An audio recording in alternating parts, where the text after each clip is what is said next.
Hallelujah. सबको जय यीशु मसीह जी की।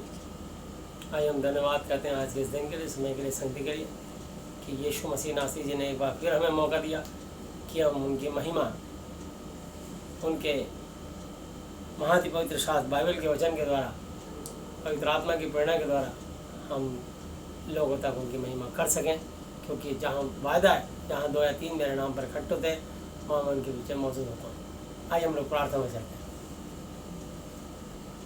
प्यारे प्रभु यीशु मसीह नासरी जी, आप पवित्र पवित्र पवित्र प्रभु जी, मैं आपके पवित्र नाम से आता हूँ। धन्यवाद देता हूँ आज के इस दिन के लिए, समय के लिए, संगति के लिए। यीशु मसीह, आपका वायदा जहाँ 2 या 3 आपके नाम पर इकट्ठे होते, उनके बीच में मौजूद होते हो। स्वर्ग आपका सिंहासन पृथ्वी आपके पाँव तले की चौकी है। आप राजाओं के महाराजा, प्रभु के महाप्रभु, स्वर्ग आपका सिंहासन पृथ्वी आपके पाँव तले की चौकी है। चाहते हैं प्रभु यीशु मसीह, हम आपके चरणों में बैठ करके आपकी महिमा करना चाहते हैं। प्रभु जी, परम आदरणीय पिता यहोवा जी, परम आदरणीय प्रभु यीशु मसीह नासरी जी, परम आदरणीय पवित्र आत्मा जी, आप आएँ और हमें आप अपने हाथ में लें और हमारे प्रभु जी हमारा संचालन करें। मैं अपने दिल, अपने दिमाग, अपनी बुद्धि को और मुझे अपनी जीभ को आपके कंट्रोल में सौंपता हूँ। बोलना मैं नहीं, वरन मेरे द्वारा आपका पवित्र आत्मा हूँ। आज का वचन प्रत्येक सुनने वाले के जीवन में 1000 गुना फल रहा है। प्रभु जी, सबको आशीष देना, कोई भी छूछे हाथ खाली हाथ यहाँ से जाने ना पाए।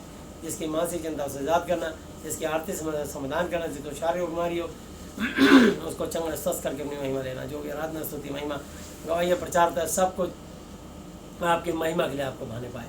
आगे समय पर घड़ी आपके हाथों में सौंपते हैं।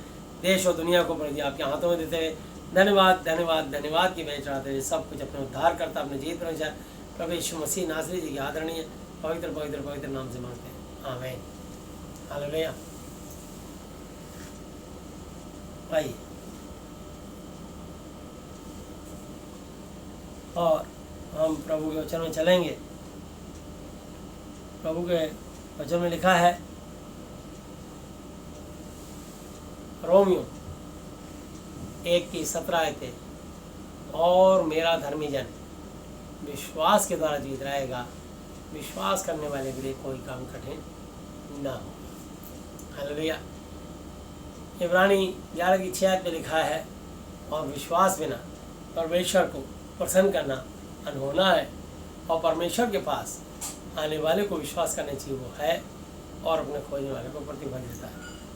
सो यदि आप विश्वास करेंगे तो परमेश्वर आपके विश्वास के द्वारा आज आपकी कोई भी प्रॉब्लम क्यों ना हो, फाइनेंशियली, फिजिकली, मेंटली, आप मानसिक चिंता से जूझ रहे हो, आप आर्थिक समस्या से गुजर रहे हो, आप शारीरिक बीमारियों से परेशान हो रहे हो, इन तीनों के समाधान के लिए वो स्वर्ग और पृथ्वी को बनाने वाले महाति पराक्रमी, महाति पवित्र परमेश्वर, परम आदरणीय पिता यहोवा जी, उनके इकलौते बेटे यीशु मसीह नासरी जी, जिनको स्वर्ग और पृथ्वी का सारा अधिकार दिया गया है, और इस महाति पवित्र शास्त्र बाइबल के वचन के द्वारा वो हमसे बातचीत करना चाहते हैं।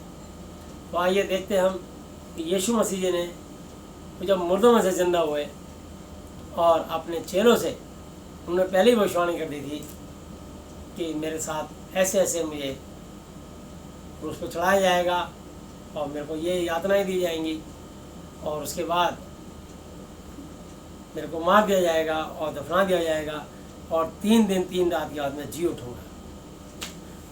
तो चेले इस बात को समझ नहीं पाते थे, लेकिन यीशु मसीह जी ने जो कहा वैसा हुआ, और जब चेलों ने देखा तो विश्वास किया, और यीशु मसीह ही एकमात्र से इस पूरी सौरमंडल में एक ऐसे मनुष्य हैं जो कि मुर्दों में से जी उठे और आज तक जीवित है। ना तो उनसे पहले ऐसा कोई हुआ, ना उनके बाद, कि जो कोई मरने के बाद जी उठे। हालेलुया। तो यहोवा जी ने अपने सामर्थ्य के द्वारा इस धरती पर 2 पवित्र लोग बनाए। पहला आदम, जिसको मिट्टी से यहोवा ने रचा, उसकी रचना की और अपने नथनों का श्वास उसमें फूंक दिया और वो जीवित मनुष्य बन गया। तो यहोवा स्वयं एक मनुष्य हैं, अति पवित्र मनुष्य है। उन्होंने कहा, आओ मनुष्य को हम अपनी समानता में बनाएं। और आदम, जब उन्होंने इस धरती के सारे जीव जंतु सबके जोड़े बनाए, पर आदम से कोई मेल नहीं खाता था, तो उन्होंने सोचा कि आदम के पास सारे जीव जंतु पशु पक्षी लेके आए और आदम ने जिसका जो नाम रख दिया वही उस जीव जंतु का नाम पड़ गया और आज तक वही नाम है। तो इन सब का नामकरण आदम के द्वारा हुआ है। जितने भी जानवर हैं, जितने भी पंछी हैं, जितने भी कीड़े मकोड़े हैं, इन सब का नाम आदम के द्वारा ही रखा गया। पर आदम से कोई मेल नहीं खाता था, इसलिए परमेश्वर ने आदम को भारी नींद में डाला और उसकी समानता में उसकी एक पसली निकाली और नर में से निकाला नारी, उसकी समानता में स्त्री बना दी। और इसलिए ये वचन में लिखा है, हम उत्पत्ति की पुस्तक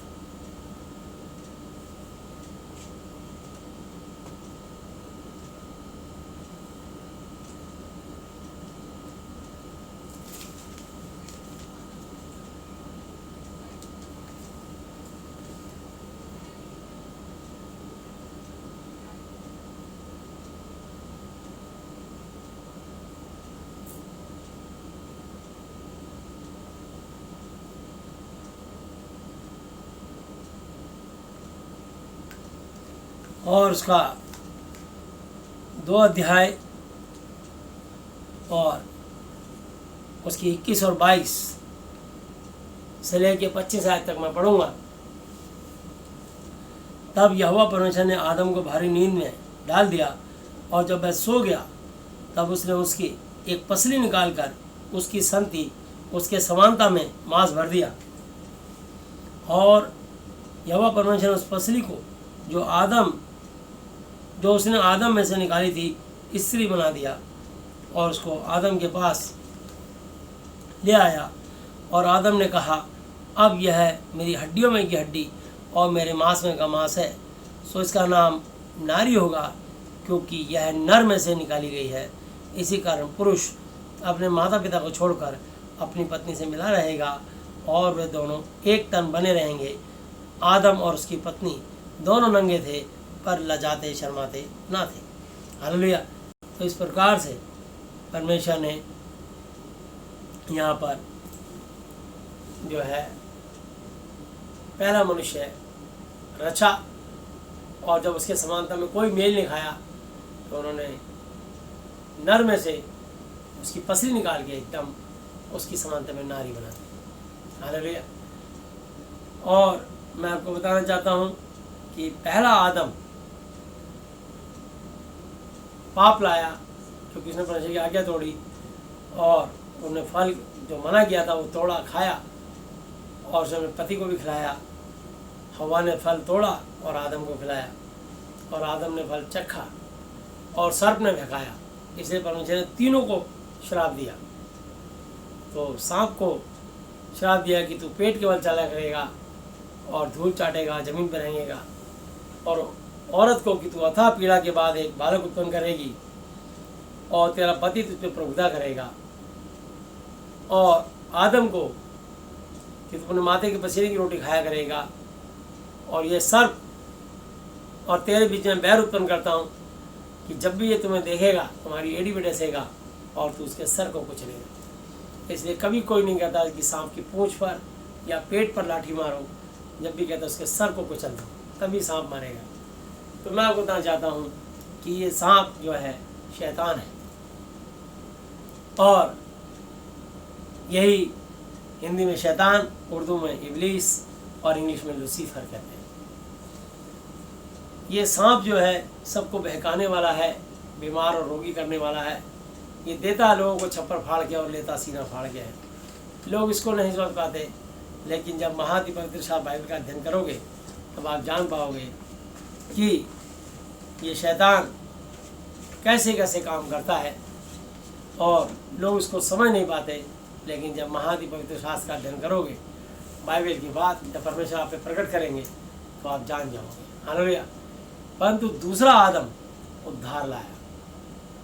तो पहले आदम के कारण हमारे में मृत्यु आई और मरी फैल गई और वो 930 बरस तक जीवित रहा।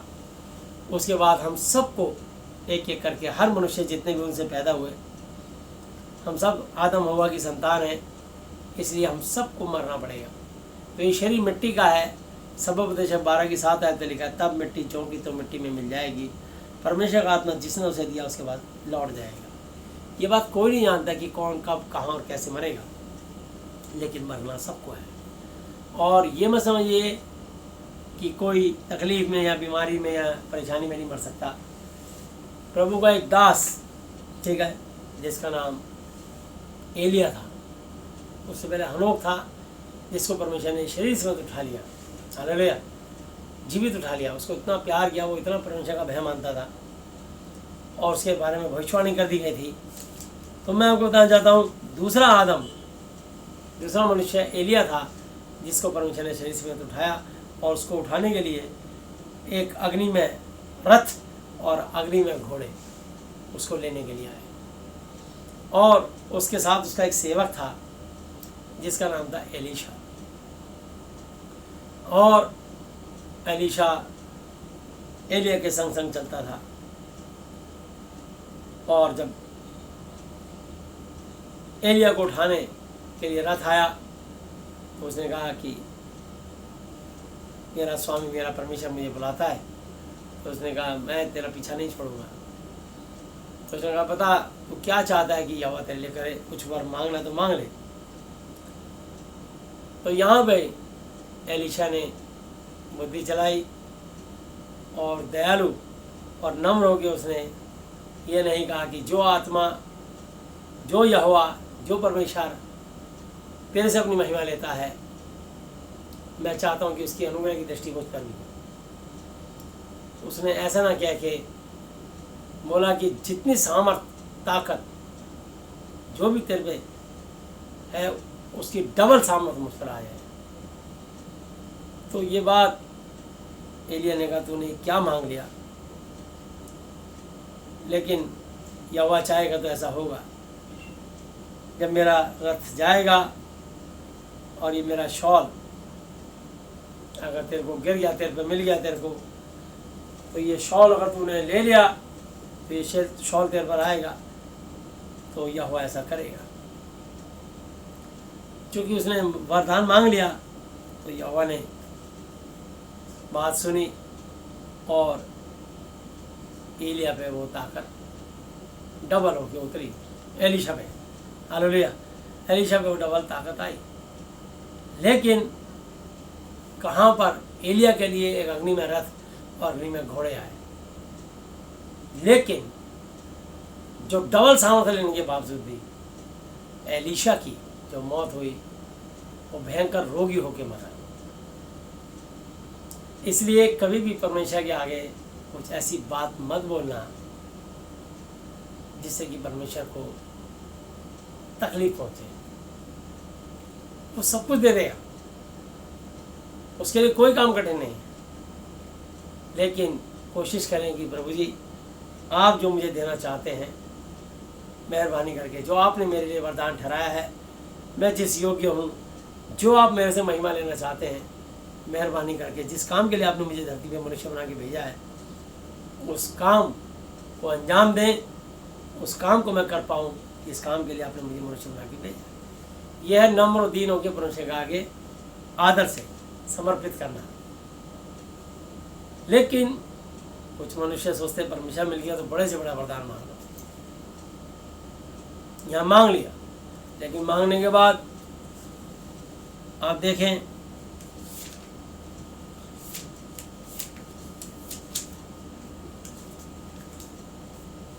और उसका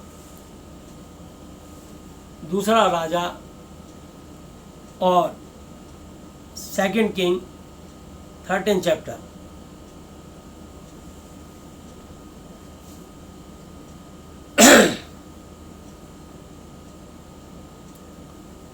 और उसकी 14 वर्ष। और एलीशा को वह रोग लग गया जिससे वह मरने पर था। तब इस्राएल का राजा योआश उसके पास गया और उसके ऊपर रोकर कहने लगा, हाय मेरे पिता, हाय मेरे पिता, हाय इस्राएल के रथ और सवारों। एलीशा ने उससे कहा, धनुष और तीर ले आ। हालेलुया। अब देखिए यहाँ पर कितना भयंकर रोगी हो गया था। तो लेकिन प्रभु के दासों में, उनके कपड़ों में, उनकी हड्डियों में, उनकी एक एक चीज में सामर्थ होती है। हालेलुया। अगर प्रभु के दास का एक रुमाल भी मिलेगा, एक पेन भी मिलेगा, तो आपके साथ वो सामर्थ काम करेगी आपके विश्वास के द्वारा। क्योंकि जो भविष्यता को भविष्यता जान के ग्रहण करे वो भविष्यता बदला पाएगा। हालेलुया। और जो उसको दास समझकर ग्रहण करे वो दास का बदला पाएगा। तो जो जिसको जैसा ग्रहण करेगा उसके, आप अपने प्रभु के सेवक को किस तरीके से देखते हो, परमेश्वर आपको उसी अनुसार आपको आशीष देंगे। हालेलुया। तो यहाँ पर मैं आपको बताना चाहता हूँ, वह उसके पास धनुष और तीर ले आया। तब उसने इस्राएल के राजा से कहा, धनुष पर अपना हाथ लगा। जब उसने अपना हाथ लगाया तब एलीशा ने अपने हाथ राजा के हाथों पर धर दिए। तब उसने कहा, पूरब की खिड़की खोल। जब उसने उसे खोल दिया तब एलीशा ने कहा, तीर छोड़ दे। उसने तीर छोड़ा और एलीशा ने कहा, यह तीर यहोवा की ओर से छुटकारे अर्थात आराम से छुटकारे का चिन्ह, साइन है। इसलिए तू अपेक में आराम को यहाँ तक मार लेगा कि उसका अंत कर डालेगा। फिर उसने कहा, तीरों को ले। और जब उसने उन्हें लिया तब उसने इस्राएल के राजा से कहा, भूमि पर मार। तब वह 3 बार मार कर ठहर गया। हालेलुया। तो उसने 3 बार तीर मारा, योआश ठहर गया। और परमेश्वर के जन ने उस पर क्रोधित होकर कहा, तुझे तो 5-6 बार मारना चाहिए था। ऐसा करने से तो तू आराम को यहाँ तक मारता ही कि उसका अंत कर डालता, परंतु अब तू उन्हें 3 ही बार मारेगा। हालेलुया। तो और वो 5 या 6 बार तीर मारता तो वो उसका अंत कर देता। हालेलुया। लेकिन उसने कहा, तू अब जो आराम इसको से 3 बार ही मार पाएगा, पूरी तरह उसको नहीं हरा पाएगा। इसके बाद एलीशा का देहांत हो जाता है। सो यहाँ लिखा है, तब एलीशा मर गया और उसे मिट्टी दी गई। 1 वर्ष के बाद मोआब के दल देश में आए और लोग किसी मनुष्य को मिट्टी दे रहे थे, किसी मुर्दे को दफना रहे थे, कि एक दल उन्हें देख पड़ा। तब उन्होंने उस लोथ को एलीशा की कब्र में डाल दिया और एलीशा की हड्डियों को छूते ही वह जी उठा और अपने पाँव के बल खड़ा हो गया। हालेलुया। तो मैं आपको बताना चाहता हूँ कि प्रभु के दासों में कितना सामर्थी दास था कि उसकी डेथ होने के बाद 1 साल के बाद उसी की कब्र के ऊपर किसी और मुर्दे की डेड बॉडी डाली। जैसी उसकी हड्डियों को छुआ तो वो मुर्दा जी उठा। हालेलुया। तो मैं आपको बताना चाहता हूँ कि प्रभु अपने दासों के द्वारा बड़े बड़े आश्चर्य कर्म करते हैं, क्योंकि यहोवा का आत्मा उनके साथ रहता है और उनको जोरावर तरीके से इस्तेमाल करता है। इसलिए लिखा है रोमियो 8:33 आते, कौन है जो मेरे चुनों में दोष लगाएगा? परमेश्वर वो है जो इन्हें धर्मी ठहराने वाला है। हालेलुया। तो इस प्रकार से मैं आपको बताना चाहता हूँ कि यहोवा महान है, लेकिन यहाँ पर उसको भयंकर रोगी होकर मरना पड़ा, इसलिए क्योंकि उसने अपने मुंह से ये वर मांग लिया कि जो तेरे में सामर्थ्य है वो डबल होके मेरे पर। क्या करेगा सामर्थ्य? सामर्थ्य से आश्चर्य कर्म करेगा, लोगों की वाहवाही लेगा। जब तक परमेश्वर की वाहवाही ना मिले, इंसान की वाहवाही लेके क्या करोगे? हालेलुया। ना देगी मुझे दुनिया कभी को सुख और शांति राम, मेरे यीशु के साथ धन्य संगति में सदा मिलती खुशी मुझे। तो ये दुनिया किसी के लिए नहीं, यीशु मसीह ने मेरे और आपके लिए क्रूस पर अपनी जान दी। बाइबल में लिखा, कोई यहाँ गया कोई वहाँ गया, सब ने अपना अपना रास्ता लिया। मूसा पानी नहीं दे पाया, बोला इसको पत्थर से पीट पीट के मारा। तो ये दुनिया मूसा की सगी नहीं हुई, ये दुनिया यीशु की सगी नहीं हुई, मेरी और आपकी क्या होगी। इसलिए बस सिर्फ प्रभु के भय में थरथराते हुए अपने यीशु मसीह नासरी जी को, यहोवा जी को इनके महादि पवित्र शास्त्र वचन के द्वारा प्रसन्न करने में लगे रहो कि बस हमसे परमेश्वर खुश हो। क्या मैं मनुष्यों को मनाता हूँ या परमेश्वर को? यदि मैं अब तक मनुष्यों को मनाता रहता तो यीशु मसीह का दास ना होता। हालेलुया। गलातियों 1:9-10। तो मैं आपको बताना चाहता हूँ कि इंसान को कभी खुश करने की कोशिश मत करना। इंसान के लिए आप खून दे दो, आप अपनी पैसा दे दो, अपने घर के बर्तन बेच दो, वो सब एहसान फरामोश है, एक दिन भूल जाएंगे।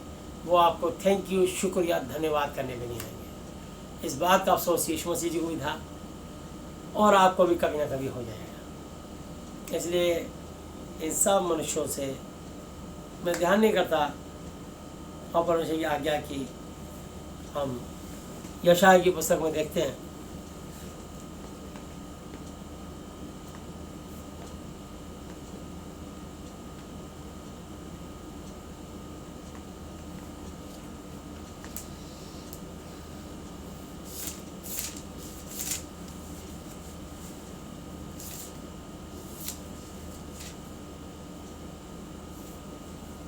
और 2 अध्याय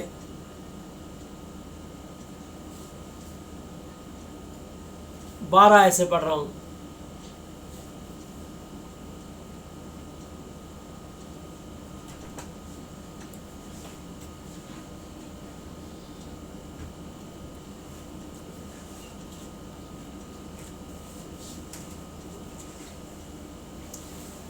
हालेलुया। मैं 9 आयत से लूँगा इसको। हालेलुया। इससे मनुष्य झुकते और मुझे और बड़े प्रणाम करते हैं, इस कारण उनको क्षमा ना कर। यहोवा के भय के कारण और उनके प्रताप के मारे चट्टान में घुस जा और मिट्टी में छिप जा, क्योंकि आदमियों की घमंड भरी आंखें नीची की जाएंगी और मनुष्यों का घमंड दूर किया जाएगा। और उस दिन केवल यहोवा ही ऊंचे पर विराजमान रहेगा, क्योंकि सेनाओं के यहोवा का दिन सब घमंडियों और ऊंची गर्दन करने वालों पर और उन्नति से फूलने वालों पर आएगा और वे झुकाए जाएंगे। तो जितने आज पैसे पे गरूर करके, पैसे से अपने आप को उन्नति करके, तरक्की करके, अपनी कंपनियों को डेवलप करके लखपति, करोड़पति, अरबपति, खरबपति बनते चले जा रहे हैं, वो पैसे के घमंड में इतना फूल रहे हैं, जबकि पैसा जब मनुष्य मरेगा तो एक सुई, एक कील भी साथ नहीं जाएगी। और जब वो दफनाया जाएगा या फूका जाएगा, बस 2 गज जमीन चाहिए होगी एक मुर्दे को लिटाने के लिए। और आजकल तो कोरोना के टाइम में इतना हाहाकार मचा हुआ है कि बेरहमी से लाशों को ऐसे जलाया जा रहा है, रखने की जगह नहीं है, डिस्ट्रॉय किया जा रहा है, बस डेड बॉडियों को दिखाया भी नहीं जा रहा कि क्या हालत है। तो मैं आपको बताना चाहता हूँ कि कोई नहीं जानता कि कौन कब कहाँ और कैसे मरेगा और उसके बाद उसकी क्या डेड बॉडी की दुर्गति होगी। तो मैं बता रहा हूँ ये शरीर मिट्टी का है, मिट्टी में मिल जाएगा, इसके बारे में मत सोचिए। बस तुम्हारी जीते जी आत्मा यीशु मसीह की महिमा करे। हालेलुया। तो यहाँ लिखा है, क्योंकि आदमियों की घमंड भरी आंखें नीची की जाएंगी और मनुष्यों का घमंड दूर किया जाएगा और उस दिन केवल यहोवा ही ऊंचे पर विराजमान रहेगा। 12 आयत यशाया 2:12। क्योंकि सेनाओं के यहोवा का दिन सब घमंडियों और ऊंची गर्दन वालों पर, जो उन्नति से फूलने वाले पर आएगा और वे झुकाए जाएंगे। और लबानोन से सब देवदारों पर ऊंचे और बड़े हैं, बासान के सब बांज वृक्षों पर और सब ऊंची पहाड़ियों पर और ऊंची ऊंची पहाड़ियों पर और सब ऊंचे गुम्मटों और सब दृढ़ शहर बनाओ पर। लोग सोचते हैं कि हमने इतना इतना मजबूत बना दिया है, ये इतनी ऊंची ऊंची मीनार बना दी है, गगनचुंबी, लगता है आकाश से छू रही है।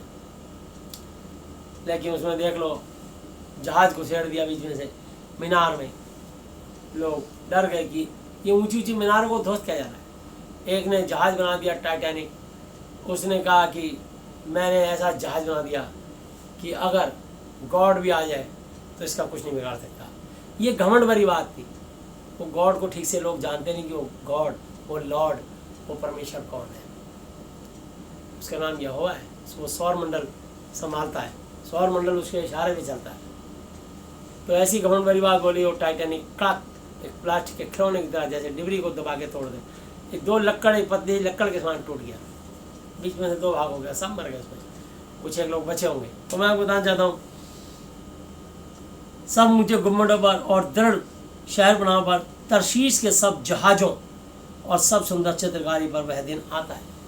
वो तरशीश के बड़े बड़े जहाज बनाते हैं कि समुद्र में कितनी मर्जी कुछ हो जाए, कुछ गड़बड़ी नहीं होगी। अगर परमेश्वर की दया नहीं होगी तो गड़बड़ी 100% होगी, और अगर परमेश्वर की दया, यीशु मसीह की दया रहेगी तो सब कुछ ठीक ठाक रहेगा। हालेलुया।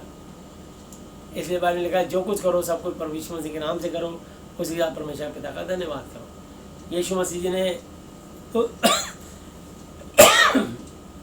2 मछली 5 रोटी लेकर सबसे पहले अपने पिता को दी, और वो तोड़ी और टोकरे में डाली और अपने पिता को भेंट दी और धन्यवाद किया।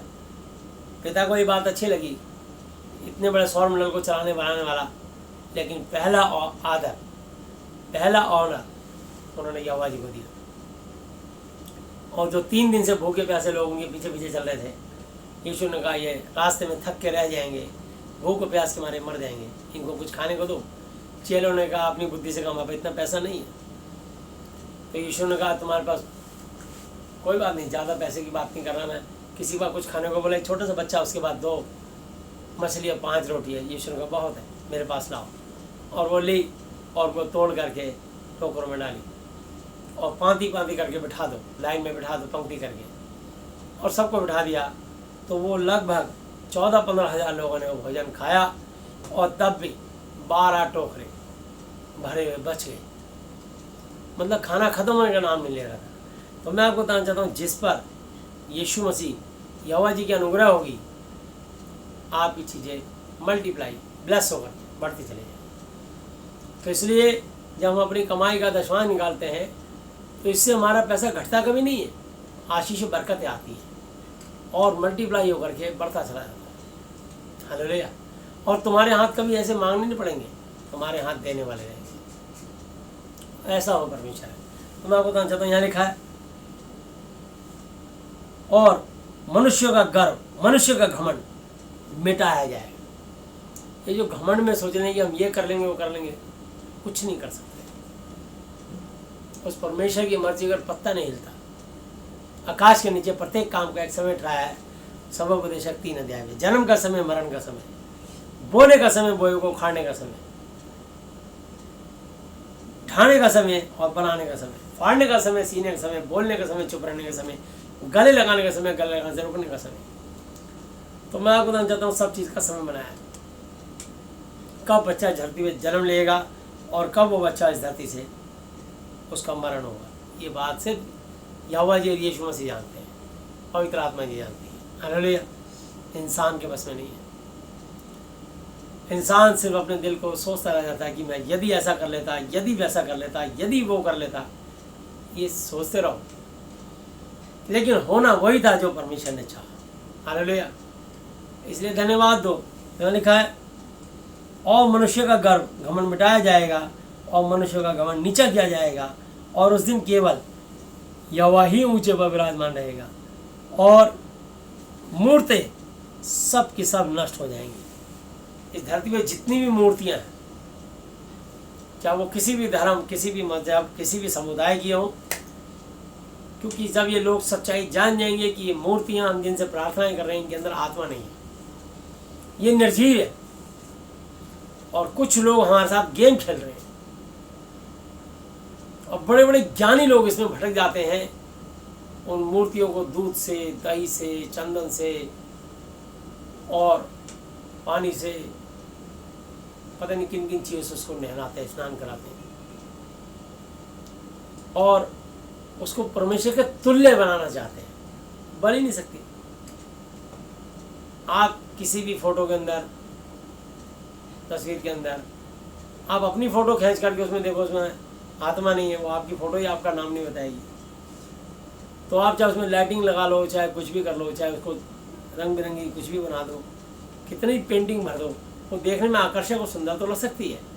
आपकी भावनाएं तो हो सकती है कि मेरी आस्था है, ये आपकी आस्था एक आपका व्यक्तिगत, ये आपका पर्सनल जो है ना, आपके एक पर्सनल सोच है कि व्यक्तिगत सोच है कि मेरी आस्था है। आस्था अलग है, विश्वास अलग है, पर सच अलग है। सच ये है कि किसी भी आत्मा में, किसी भी तस्वीर के अंदर आत्मा नहीं होती। तो जैसे फर्ज करो ये कटोरी है, ये स्टील की है, इसके अंदर आत्मा नहीं है, इसलिए अपना उठ के मेरे हाथ में नहीं आई, मैंने इसको उठाया, और जब तक मैं इसे नहीं रखूँगा वहाँ नहीं जाएगी। तो मैं आपको बताना चाहता हूँ कि निर्जीव है। तो जब निर्जीव है, जिस सोफे बैठा हूँ, जिस टेबल पे, ये सब निर्जीव हैं। मैं इनकी पूजा करने लग जाऊँ, इनका कि हाथ जोड़ लग जाऊँ, इनको परमेश्वर का स्थान दूँ, तो ये परमेश्वर को जलन दिलाने वाली, क्रोध दिलाने वाली बात। तो इसलिए लिखा है, और मूर्तें सब की सब नष्ट हो जाएंगी, और जब यहोवा पृथ्वी को कंपित करने के लिए उठेगा, तब उसके भय के कारण, उसके प्रताप के मारे लोग चट्टानों की गुफाओं में और भूमि के बिलों में, जैसे चूहे घुसते हैं ना, बिलों में घुसेंगे, छोटी छोटी सुरंग और गड्ढों में छुपेंगे कि शायद यहाँ छुप जाए तो हम बच जाएंगे, शायद वहाँ छुप जाए तो बच जाएंगे, नहीं बचेंगे। परमेश्वर सबको नाश करेगा जो झूठ की पूजा करते हैं, झूठ की सेवा करते हैं, या झूठ को फैलाते हैं, झूठ के साक्षी होते हैं और झूठ के साथ मिल जाते हैं। तो परमेश्वर झूठ को, झूठ बोलने वालों को, झूठ का साथ देने वालों को, सबको नाश करेगा। तो मैंने लिखा है, उस दिन लोग अपनी चांदी सोने की मूर्तों को, जिन्हें उन्होंने दंडवत नबूवत करने के लिए बनाया था, छछुंदरों और चमगादड़ों के आगे फेंकेंगे। तो मूर्ति किस चीज की बनी होती है? सोना, चांदी, मट्टी, पत्थर, कागज, पीतल, लोहा, तांबा, सप्त धातु और अष्ट धातु की बनी मूर्तियां होती हैं, और उनमें आत्मा नहीं होता, श्वास नहीं होता। तो जिसमें आत्मा नहीं है तो झूठ के कब तक दंडवत करोगे? अगर तुम्हारा बच्चा तुम्हें छोड़ के किसी पड़ोसी के माता पिता बोले तो तुम्हें कितनी जलन होगी। या अगर तुम्हारी पत्नी या तुम्हारा पति तुम्हारी फोटो से बात करने लग जाए और फोटो भी बात करने लग जाए, उसमें आत्मा ही नहीं है, तो फिर पिता को कमाने की जरूरत क्या है? माता पिता की फोटो खींच के लगा दो।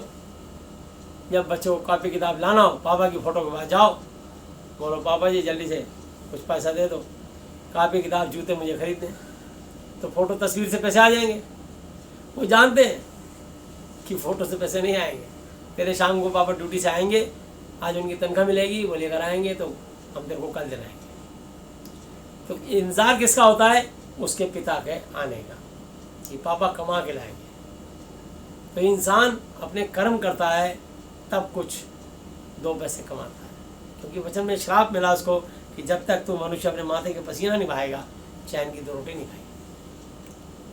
नहीं तो सबको कहेंगे मेरी फ़ोटो खींचो, फोटो खींच के लगा दो, हमें कमाने की जरूरत नहीं, हम तो सो रहे, फ़ोटो से मांगते रहो, फ़ोटो से फटाफट माल मिलता रहेगा, नोटों की गड्डी आती रहेंगी। तो कभी कोई फ़ोटो किसी के लिए कुछ नहीं कर सकती, चाहे किसी भी समुदाय की हो, किसी भी धर्म, किसी मजहब। ये जो मजहब धर्म की बातें करते हैं तो वो परमेश्वर धर्मी है, न्यायी है। धर्म कोई नहीं होता, समुदाय होते हैं, अलग अलग समुदाय बना दिए। तो किसी भी समुदाय की तस्वीर के अंदर आत्मा नहीं है, और जो लोग तस्वीर से बातें करते हैं वो महापाप करते हैं, असली परमेश्वर को क्रोधित और नाराज करते हैं, और परमेश्वर के गुस्से के शिकार होते हैं। इसलिए यहाँ तक कि जो लालच भी करते हैं वो भी मूर्ति पूजा के बराबर इक्वल है। मूर्ति पूजा तो एक महापाप है, पर जो अगर लोभ करके, लालच भी करके परमेश्वर को छोड़ के और पैसे के पीछे दौड़ता परमेश्वर कह रहा है, वो भी मूर्ति पूजा के बराबर है। हालेलुया। कुलसियों 3 की 5 और 6 आयतें लिखा है। हालेलुया। तो मैं पहले इसको पूरा पढ़ दूँ, फिर कुलसियों 3 की 5 और 6 आयत पढ़ के बताऊँगा। उस दिन लोग अपनी सोने चांदी की मूर्तें और जिन्होंने उन्हें दंडवत करने के लिए बनाया था, छछूंदरों चमगादड़ों के आगे फेंकेंगे, और जब यहोवा पृथ्वी को कंपित करने के लिए उठेगा, तब उसके भय के कारण और उसके प्रताप के मारे लोग चट्टानों की दरार और पहाड़ियों के छेदों में घुसेंगे। सो तुम मनुष्यों से परे रहो जिसकी श्वास उसके नथनों में, क्योंकि उसका मूल्य है ही क्या। तो ऐसा आदमी चलती फिरती लाश है जो झूठ को दंडवत नबूवत प्रणाम नमस्कार करता है, झूठ की पूजा करता है, झूठ को भोग लगाता है, झूठ के आगे घंटी क्या घंटा बजा, शंख क्या नगाड़े बजा, पर मूर्ति तो सुनेगी नहीं। मूर्ति से कितनी बातें कर ले वो तो बात करेगी नहीं। तो कब तक आप एक काम करोगे? इसलिए कोई फायदा नहीं। तो इसलिए आगे लोगों ने एक मुहावरा बनाया है कि भैंस के आगे बीन बजा रहे। तो कहने लगे कि ये कोई फायदा नहीं है। तो पता है कि बीन कहाँ बजाई जाएगी, लेकिन भैंस के आगे बीन बजाने से क्या होगा? कोई भैंस हरकत में थोड़ी आएगी। हरकत में आई तो उल्टा ये आ सकती है कि गुस्सा आ गया तो सींग मार देंगे। तो कहने लगे है कि इंसान को समझ नहीं आ रहा कि हम झूठ कब तक इस मूर्ति से प्रार्थना करेंगे, कब तक इसको दंडवत करेंगे। परमेश्वर, मैं बताना चाहता हूँ कि लोगों की तकलीफ का कारण क्या है। कुलसियों की पुस्तक 3 अध्याय और उसकी मैं 1 आयत से लूँगा 5-6 आयत तक। 5 और 6 मेन आयत है।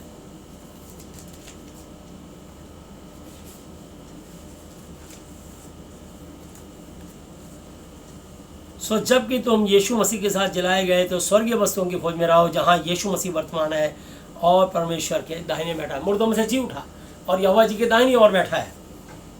धरती पर की, पृथ्वी पर की नहीं, परंतु स्वर्गीय वस्तुओं पर ध्यान लगाओ। तो स्वर्ग, हमारी आत्मा स्वर्ग से आती है और स्वर्ग में जाएगी। तो बाइबल में लिखा है यूहन्ना 11:25 आते हैं, यीशु ने उनसे कहा कि जीवन और पुनरुत्थान मैं ही हूँ। जो कोई मुझ पर विश्वास करता है, यदि उम्र भी जाए तो भी जिएगा। उसकी आत्मा कि उसकी शांति के लिए कुछ नहीं करो, आप कोई यज्ञ अनुष्ठान पूजा पाठ मत करो, यीशु को धन्यवाद दो। हालेलुया। उसकी आत्मा अपने पिता के पास चली गई वायदे के अनुसार, क्योंकि लिखा है मत्ती 24:13 पे, जो अंत तक धीरज धरे रहेगा, यीशु मसीह में वफादार ईमानदार बना रहेगा, उसी का उद्धार होगा। उसका उद्धार हो गया क्योंकि उसने यीशु मसीह को मानते मानते अपना जीवन इस धरती पर छोड़ दिया। हालेलुया। तो यहाँ लिखा है पृथ्वी पर की नहीं परंतु स्वर्गीय वस्तुओं पर ध्यान लगाओ, क्योंकि तुम तो मर गए और तुम्हारा जीवन यीशु मसीह के साथ परमेश्वर में छिपा हुआ है। जब यीशु मसीह जो हमारा जीवन है प्रकट होगा, बादलों पर आएगा, तब तुम भी उसके साथ महिमा सहित प्रकट किए जाओगे। इसलिए कि अपने उन अंगों को मार डालो जो पृथ्वी पर है, अर्थात व्यभिचार, अशुद्धता, दुष्ट कामना, बुरी लालसा इच्छा और लोभ लालच, जो मूर्ति पूजा के बराबर इक्वल है। इन्हीं के कारण परमेश्वर का प्रकोप आज्ञा न मानने वालों पर पड़ता है। और तुम भी जब इन बुराइयों में जीवन बिताते थे, हम भी सब जब तक ये बाइबल का ज्ञान नहीं मिला था, हम इन्हीं बुराइयों में जीवन बिताते थे, तो इन्हीं के अनुसार चलते थे। पर अब तुम भी इन सब बातों को अर्थात क्रोध, रोष, बैर भाव, निंदा, आलोचना, बुराई करना, मुंह से गालियां बकना, ये सब बातें छोड़ दो। तो परमेश्वर ये सब हमें छुड़वाना चाहते हैं कि हम अपने जीवन में अशुद्ध ना हो। तो जब मनुष्य किसी की निंदा करता है, बुराई करता है, गालियां बकता है, किसी को श्राप देता है, तो मनुष्य अशुद्ध होता है। शैतान उसको अशुद्ध करना चाहता है कि देख तूने अपने पिता की आज्ञा तोड़, तो वो किसी और में घुस के आपको क्रोध दिलवाएगा और मुंह से गालियाँ निकलवाएगा, ताकि तुम अशुद्ध हो और तुम्हारा अभिषेक कम हो जाए, हो सके तो ख़त्म ही हो जाए, और तुम अपने आप को गिल्ट महसूस करो और सोचो कि मैंने परमेश्वर की आज्ञा तोड़ दी, मैं तो परमेश्वर के योग्य नहीं रहा। ठीक है, आप जूठे बर्तन हो गए तो उसको मांज के फिर से आप उसका उपयोग कर सकते हैं। जैसे कि जब बर्तन जूठा होता है तो उसको नीचे रख दिया जाता है, जब वो मन जाता है तो फिर ऊपर रख जाता है। तो इसलिए बाइबल में लिखा है 2 तीमुथियुस 2:21 पे, हालेलुया, जो कोई वचनों को मानेगा वो आदर का बर्तन पवित्र ठहरेगा और स्वामी के काम आएगा और हर भले काम के लिए तैयार होगा। तो इसलिए अगर आप अपने आप को तैयार रखोगे कि हमने, प्रभु ने हमें आज्ञा दी है कि अब हमें ये सब बातें नहीं करनी। 7 आयत में लिखा है हमारे अंदर क्या बुराइयां हो सकती हैं।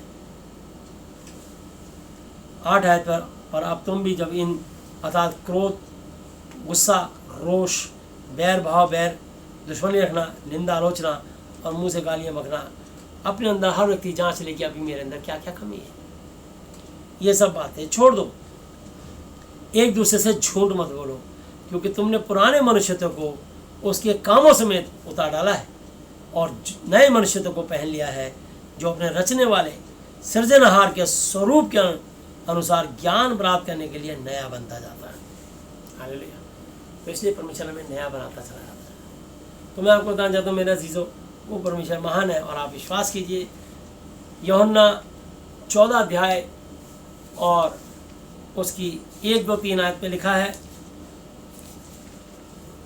तुम्हारा मन व्याकुल ना हो, तुम परमेश्वर पर विश्वास रखते हो, मुझ पर भी विश्वास रखो। मेरे पिता यहोवा के घर में बहुत से रहने के स्थान हैं, यदि ना होते तो मैं तुमसे कह देता, क्योंकि मैं तुम्हारे लिए जगह तैयार करने जाता हूँ। और यदि जाकर मैं तुम्हारे लिए जगह तैयार करूँ तो फिर आकर तुम्हें अपने यहाँ ले जाऊँगा, कि जहाँ मैं रहूँ वहाँ तुम भी रहो। क्योंकि 6 आयत में लिखा, यीशु ने कहा कि मार्ग और सत्य और जीवन मैं ही हूँ, बिना मेरे द्वारा कोई पिता परमेश्वर तक नहीं पहुँच सकता। यूहन्ना 11 की 25 आयत में लिखा है,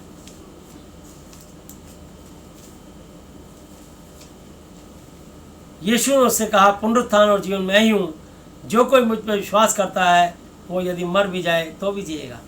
मतलब उसकी आत्मा कभी नहीं भटकेगी, कभी किसी को सताएगा नहीं, कभी किसी को दुख नहीं देगा, और वो अनंत काल के लिए अपने पिता के स्वर्ग में जाके वहाँ वास करेगा। हालेलुया।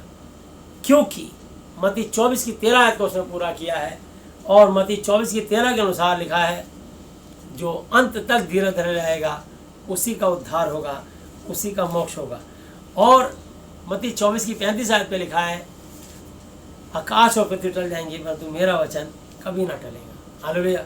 और जब कोई हमारे बीच में से अगर कोई हमारा परिवार का जन हमसे जुदा हो जाता है, कोई विश्वासी का देहांत हो जाता है, प्रभु में सो जाता है, तो हमको उसको इस महाति पवित्र शास्त्र के वचन के द्वारा 1 थिस्सलुनीकियों 4 की 13 के अनुसार उसको सांत्वना दे के वचन सुनाना चाहिए, कि हमारे पास एक जीवित आशा है। और 4 की 13 में लिखा है, 1 थिस्सलुनीकियों, हे भाइयों, हम नहीं चाहते कि तुम उनके विषय में जो सोते हैं अज्ञात रहो। ऐसा ना हो कि तुम औरों की तरह शोक करो जिन्हें आशा उम्मीद नहीं, क्योंकि यदि हम प्रतीति करते हैं कि यीशु मरा और जी भी उठा, तो वैसे ही परमेश्वर उन्हें भी जो यीशु में सो गए हैं उसी के साथ ले आएगा। क्योंकि हम प्रभु के वचन के अनुसार तुमसे यह कहते हैं कि हम जो जीवित जिंदा हैं और प्रभु के आने तक बचे रहेंगे, तो सोए हुए से कभी आगे ना बढ़ेंगे, क्योंकि प्रभु आप ही स्वर्ग से उतरेगा और उस समय ललकार और प्रधान दूत का शब्द सुनाई देगा, और परमेश्वर की तुरही फूकी जाएगी, और जो यीशु मसीह में मरे हैं वो पहले जी उठेंगे। हालेलुया। तब हम जो जीवित और बचे रहेंगे उनके साथ बादलों पर उठा लिए जाएंगे कि हवा में प्रभु से मिलें, और इस रीति से हम सदा प्रभु के साथ रहेंगे। सो इन बातों से एक दूसरे को शांति दिया करो। हालेलुया। तो परमेश्वर यीशु मसीह बादलों पर आएंगे, और हम सबको जो यीशु मसीह को मानते होंगे, जिन्होंने यीशु मसीह के वचन का आदर और सम्मान किया, उनको रैप्चर किया जाएगा, और उनके शरीर वहीं छोड़ देंगे, उनकी आत्मा पहले स्वर्ग को उठा ली जाएगी। हालेलुया। और बाकी जो लोग हैं जो यीशु मसीह का विरोध करते होंगे, आग और गंधक के गोलों से मारे जाएंगे। अभी भी बेरहमी से लोग कोरोना से मारे जा रहे हैं, हम प्रार्थनाएं करे जा रहे हैं, पर जो परमेश्वर के वचन को कुछ समझना नहीं जाते, समझते नहीं है, अनादर करते हैं, बहिष्कार करते हैं, विरोध करते हैं, वचन को रोनते हैं, कुचलते हैं और वचन को तुच्छ जानते हैं, तो उनको उन यातना से गुजरना पड़ेगा। तो इसलिए शैतान कई बार, बाइबल में लिखा है कि हो सका तो चुने तक को भरमा देगा, तो चुने हुए लोग भी कई बार भरमा दिए जाते हैं, और शैतान उनको हमला करके उनको गिरा देता है। लेकिन कोई बात नहीं, फिलिपियों 1:21 पे लिखा है, मेरे लिए जीवित रहना यीशु मसीह है और मर जाना लाभ ही लाभ है। हालेलुया। तो इसलिए हमें इस बात की खुशी है। और मैं आपको बताना चाहता हूँ कि यीशु मसीह जब मुर्दों में से जी उठे तो अपने चेलों से मिलने आए। यूहन्ना 20 अध्याय और उसकी 19 आयत से।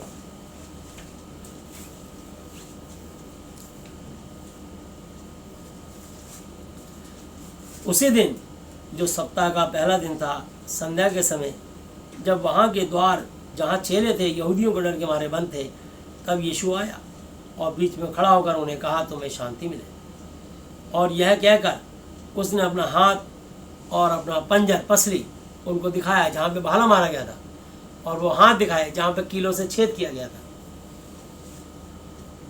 तब चेले प्रभु को देखकर आनंदित हुए, क्योंकि यीशु मसीह को मारने वाले कौन थे? उसी के जाति के लोग, यहूदी। और यहाँ पर भी सारे यहूदियों ने धावा बोल दिया। ये यहूदी यीशु मसीह के जो 12 चेले थे, उनको भी डरा धमका के मार देना चाहते थे कि हमने देखो, हमने तुम्हारा गुरु, हमने जिसको तुम अपना प्रभु परमेश्वर मानते हो, हमने उसको मार दिया। अब अगर तुमने यीशु का नाम यहाँ फैलाया तो हम तुम्हें भी मार देंगे। पर यीशु मसीह जानते थे कि चेले सहम रखे, तो यीशु मसीह स्वयं मुर्दों में से जी उठे और 3 दिन 3 रात के बाद उनके यहोवा ने पिता ने जिंदा किया, तो अपने चेलों से मिलने आए। और दरवाजे यहूदी को डर के मारे बंद थे, पर आत्मा बंद दरवाजे में भी आ सकता है। तो यीशु मसीह वहाँ आए, अपने चेलों से बातचीत करी। चेले अपने गुरु को देख के आनंदित हुए। पहले तो उनको लगा कि ये क्या आत्मा है, दरवाजे तो बंद है, कैसे आ गए अंदर। पर अपने गुरु के शक्ल और रूप देखा तो हैरान हो गए। उन्होंने कहा, देखो मेरे हाथों को देखो, यहाँ कीले ठोकी थी, ये छेदों के निशान देखो, देखो मेरी पसली से खून, यहाँ भाला मारा था। तो चेले देख के अपने गुरु को, प्रभु को आनंदित हुए। तो यहाँ लिखा है, यीशु ने फिर उनसे कहा, तुम्हें शांति मिले। जैसे पिता यहोवा ने मुझे भेजा है, वैसे ही मैं भी तुम्हें भेजता हूँ। बोले इस काम को रोकना नहीं। मेरे पिता ने मुझे पवित्र आत्मा और सामर्थ से अभिषेक किया, वो भलाई करता और जितने शैतान के सताए हुए थे उनको अच्छा चंगा स्वस्थ करता फिरा, क्योंकि परमेश्वर यहोवा उसके साथ था। प्रेरितों का काम 10:38 एक्ट्स 10:38 एक्ट्स प्रेरितों का काम 10:38 आयत पे लिखा है। और ये बात यीशु मसीह नहीं चाहते कि ये काम रुके। शैतान सबको मारेगा, रोगी करेगा, बीमार करेगा, डराएगा, धमकाएगा, पर यीशु मसीह आपको हिम्मत, हौसला और ताकत देगा और आपके द्वारा बड़े बड़े आश्चर्य कर्म करेगा। और जो उसके बच्चे, उसके लोग उसके वचन का आदर करेंगे, चाहे उसके बच्चे ना भी हों, अगर जो उसके वचन पर विश्वास करेंगे, अगर प्रभु के लोग वो जो वचन सुनाते हैं, पास्टर लोग, प्रभु के दास लोग, पासवान लोग, एल्डर्स, बिशप्स, तो विश्वासी जो प्रभु का वचन सुनाते हैं, उनकी दुआएं करते हैं, उनके विश्वास के कारण प्रभु उन पर भी दया करेगा। हालेलुया। तो यहाँ लिखा है, यह कहकर उसने उन पर फूंका और उनसे कहा, पवित्र आत्मा लो। हालेलुया। तो यीशु मसीह जी ने हमको ये वचन फूंक दिया और कहा, पवित्र आत्मा लो। तो ये पवित्र आत्मा, Holi spirit, Holi Bible, hallelujah. तो ये पवित्र आत्मा हमने, ये वचन ही परमेश्वर है। आप वचन पढ़ के किसी पे छोड़ दोगे तो वो वचन के द्वारा उसको ठीक होना ही होना है, मुर्दे को जिंदा होना ही होना है, चाहे कितना भयंकर रोगी, उसको ठीक होना ही होना है। सिर्फ वो बाइबल का वचन का अध्ययन करे और विश्वास करे कि यीशु मसीह ने जो कोड़ मवाद बहती थी, जिस्म के हिस्से गल के सड़ गए थे, यीशु मसीह ने 10 के 10 कोड़े को ठीक किया। पर ये दुनिया इतनी जालिम कि धन्यवाद देने आया एक। और यीशु का पहला सवाल यही था, क्या वो 10 ठीक ना हुए? तो फिर वो 9 का है जो धन्यवाद देने नहीं आए। इस दुनिया में मैंने 21 साल के अंदर इतनी लाखों लोगों की सेवाएं करी हैं, प्रार्थनाएं करी हैं। आज यूट्यूब के माध्यम से हो सकता है अपने अपने मोबाइलों में देखते भी होंगे कि हाँ, भैया को हम जानते हैं, राजेंद्र भैया, बड़ी मेहनत की है उन्होंने, बड़ी सेवा करी, बड़ी सच्चाई खराई से वचन सुनाया है। वो उस प्यार को भूल नहीं सकते जो मैंने उनके लिए सेवा की है। वो किसी कारण मुझसे अलग हो गए, कुछ गांव जाने के कारण, कुछ काम के कारण, कुछ कहीं दूर स्थापित जाने के कारण, और कुछ लोगों को मैंने स्वयं भी निकाला उनके पाप के कारण, आज्ञा तोड़ने, रोंदने, कुचलने के कारण। तो मैं आपको बताना चाहता हूँ कि बहुत सारी बातें हैं, लेकिन प्यार तो प्यार होता है कि आज हम जो भी हैं, इस प्रभु के इस अच्छे सच्चे दास ने हमारे लिए मेहनत करी। तो इसलिए वो उनकी इच्छा है कि आज वो वचन से आज भी चाहे तो भले मुझे दूर अपने मोबाइल में देखते होंगे, लेकिन जो मैंने उनको शिक्षा दी है आज भी उस शिक्षा का आनंद उठा सकते हैं और आशीष पा सकते हैं। हालेलुया। और बहुत से पाते भी होंगे। तो ये उनकी इच्छा है कि उनके दिल में मेरे लिए प्यार, इज्जत है, आदर है या नहीं है, ये उनका मैटर है। लेकिन मैं आज भी उन सब से उतना ही प्यार करता हूँ, तो क्योंकि परमेश्वर ने हमें प्रेम करना सिखाया। यदि मैं मनुष्यों 100 दूतों की बोलियाँ बोलूँ और प्रेम न रखूँ तो मैं ठन ठनाता पीता और झंझनाती जहाँ। आशा, विश्वास, प्रेम तीनों स्थायी परमानेंट है, पर इनमें सबसे बड़ा प्रेम। तो आप परमेश्वर से दूर ना जाइए। परमेश्वर हमेशा बाहें फैलाए खड़ा रहता है। तो यीशु बुलाता है, हालेलुया, और वो इंतज़ार करता है कि मेरे बच्चे बस मेरे पास फिर से लौट आए। हालेलुया।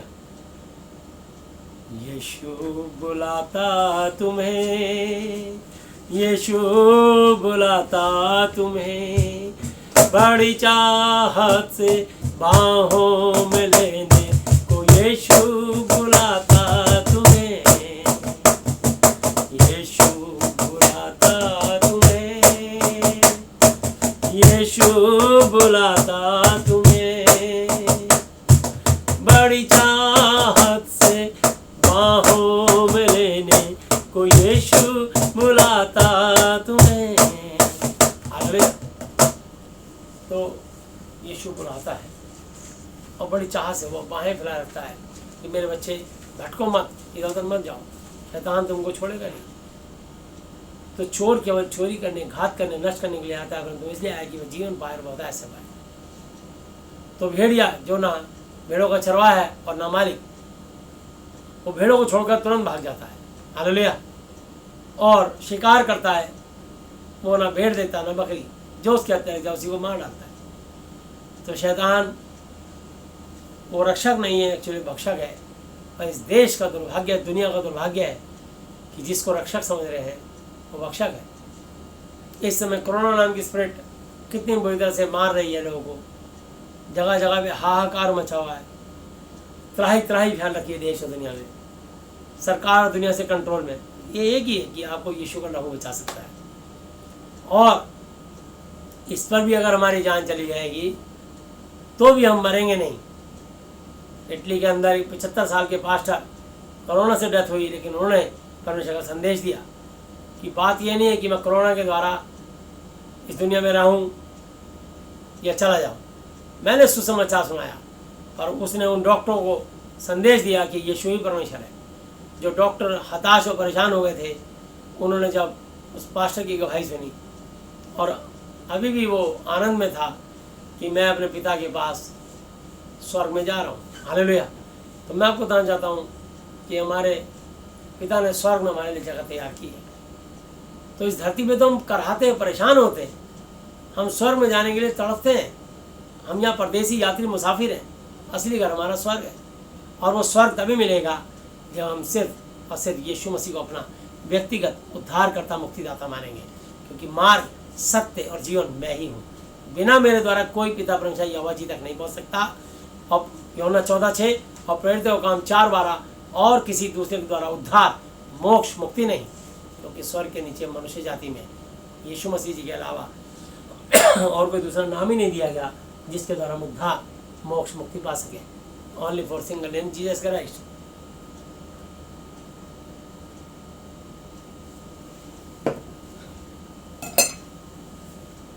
तो मैं आपको बताना चाहता हूँ कि यीशु मसीह तुम्हें स्वर्ग में पहुँचा सकता है।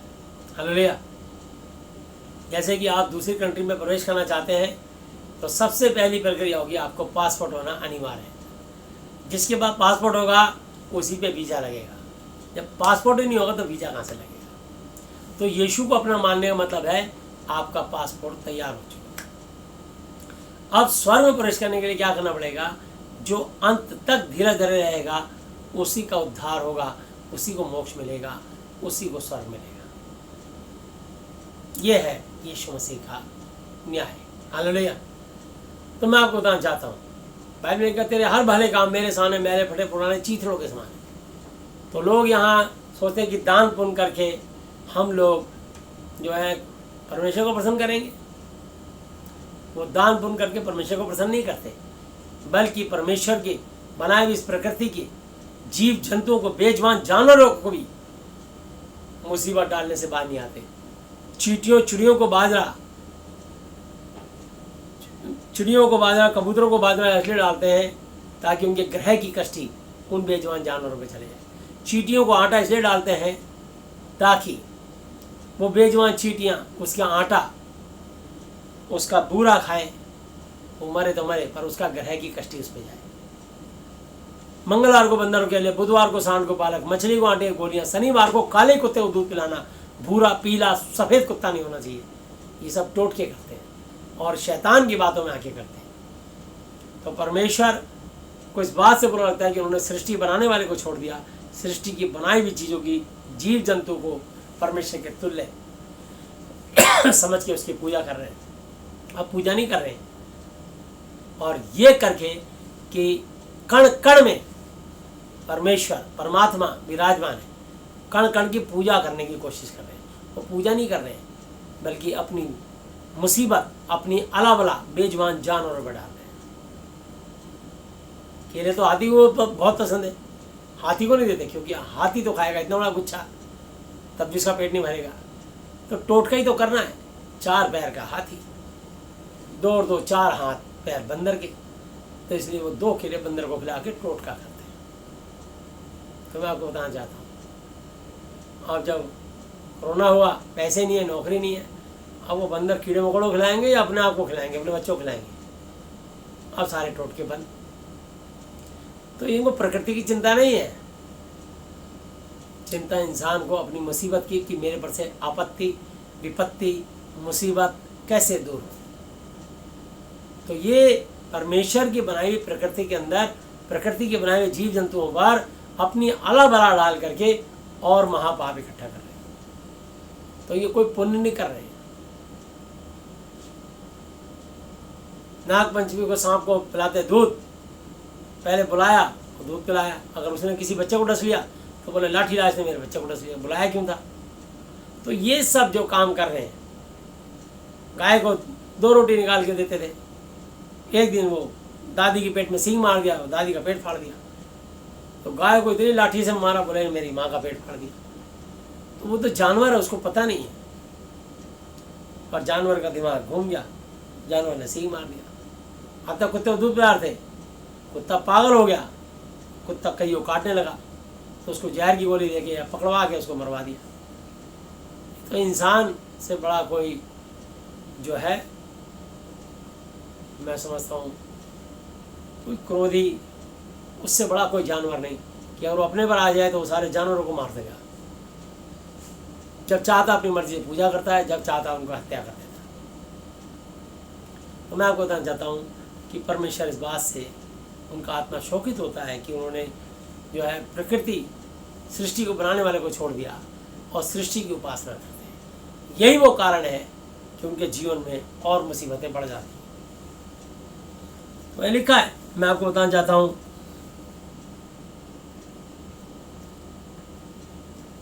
यूहन्ना 20 की 23 आयत, जिनके पाप तुम क्षमा करो उनके लिए क्षमा किए गए, जिनके तुम को रखे गए। तो इसलिए यीशु मसीह अपने पास्टरों को, अपने दासों को तैयार करते हैं कि वो उनके पापों को क्षमा कर दें, उनकी गलतियों को क्षमा कर दें। ये गलतियाँ मैंने भी की थी, क्योंकि मैंने भी अपने संस्कारों में यही सीखा, पर किसी प्रभु के दास ने मेरे पाप श्राप तोड़े और क्षमा किया, और ये शिक्षा मुझे दे दी, और आज शिक्षा से मैं कईयों के पाप श्राप तोड़ के क्षमा करता हूँ, और सचमुच लोग अच्छे हो जाते हैं।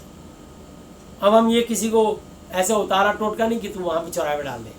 अगर चौराहे पे डालोगे तो किसी और के परिवार का कोई सदस्य वहाँ से उसको लांघेगा, तो अपने घर की अला बला चौराहे पे छोड़ा है, वो भी तो किसी का बेटा बेटी, किसी का पति पत्नी, और किसी का कोई परिवार का सदस्य होगा। तो किसी का भला नहीं कर सकते तो बुरा का भी मत करना, किसी को सही रास्ता दिखा तो गलत का भी मत दिखाना। बुराई से ना हारो परंतु भलाई से बुराई को जीत लो। तो इसलिए लोग शिकार होते हैं परमेश्वर के क्रोध के, क्योंकि वो झूठ की पूजा करते हैं। तो मैं आपको बताना चाहता हूँ, यहाँ लिखा है, परंतु 12 चेलों में से एक व्यक्ति अर्थात थोमा, जो दिदुमुस कहलाता है, जब यीशु आया तो उनके साथ ना था।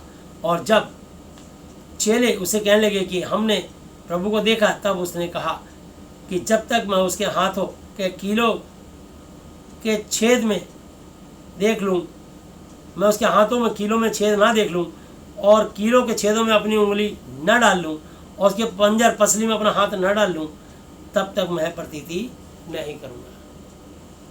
हालेलुया।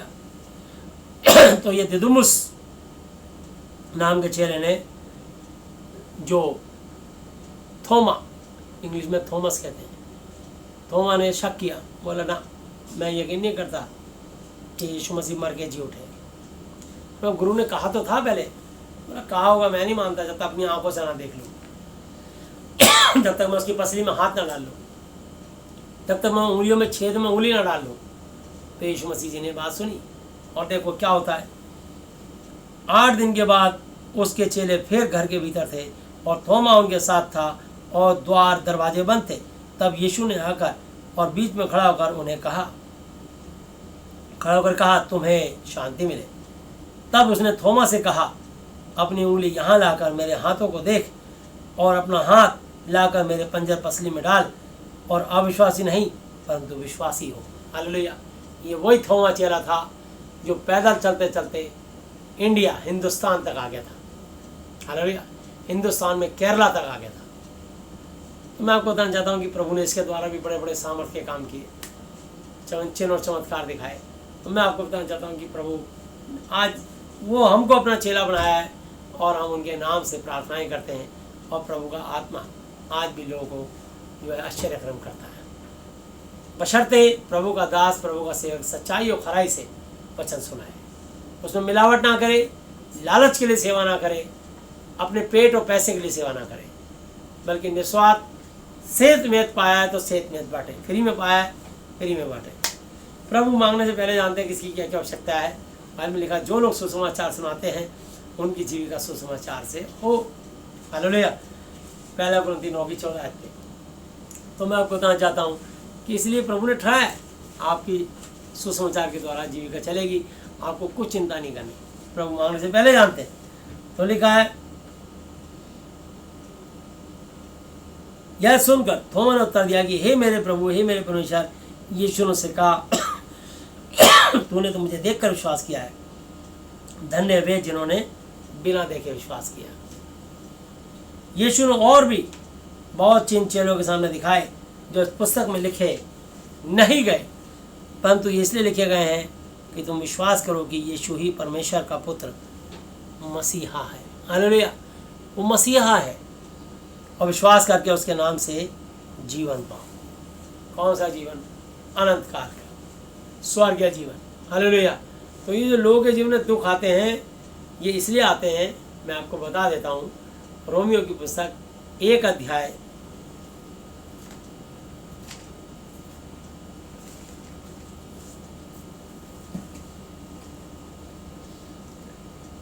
और उसकी 16 आयत से, क्योंकि मैं सुसमाचार से नहीं लजाता शर्माता, इसलिए कि हर एक विश्वास करने वालों के लिए, पहले तो यहूदी फिर यूनानी के लिए उद्धार के निमित्त परमेश्वर की सामर्थ है, क्योंकि उसमें परमेश्वर की धार्मिकता विश्वास से और विश्वास के लिए प्रकट होती है, जैसा लिखा है कि विश्वास से धर्मी जन जीवित रहेगा। तो धर्मी जन, मेरा धर्मी जन कैसे जीवित रहेगा? विश्वास के द्वारा। तो जो इस वचन में विश्वास करेगा, बाइबल में लिखा है, जो कोई इस पवित्र शास्त्र में विश्वास रखेगा वो कभी लज्जित, अपमानित, बेइज्जत, शर्मिंदा नहीं होगा। क्यों? क्योंकि ये परमेश्वर के पवित्र आत्मा की प्रेरणा के द्वारा लिखी गई है। हालेलुया। 2 तीमुथियुस 3 की 15, 16, 17 आयत पे बात लिखी है। हालेलुया। तो इसलिए कोई ना समझे कि इंसान ने लिखी है। तो और भी किताबें हैं, वो मनुष्य ने अपने विवेक, अपनी बुद्धि, अपने थॉट के अनुसार लिखे, अपने शब्द हैं उसके, इसलिए शब्द मारता है और आत्मा जलाता है। हम शब्द के सेवक नहीं वरन आत्मा के। हालेलुया।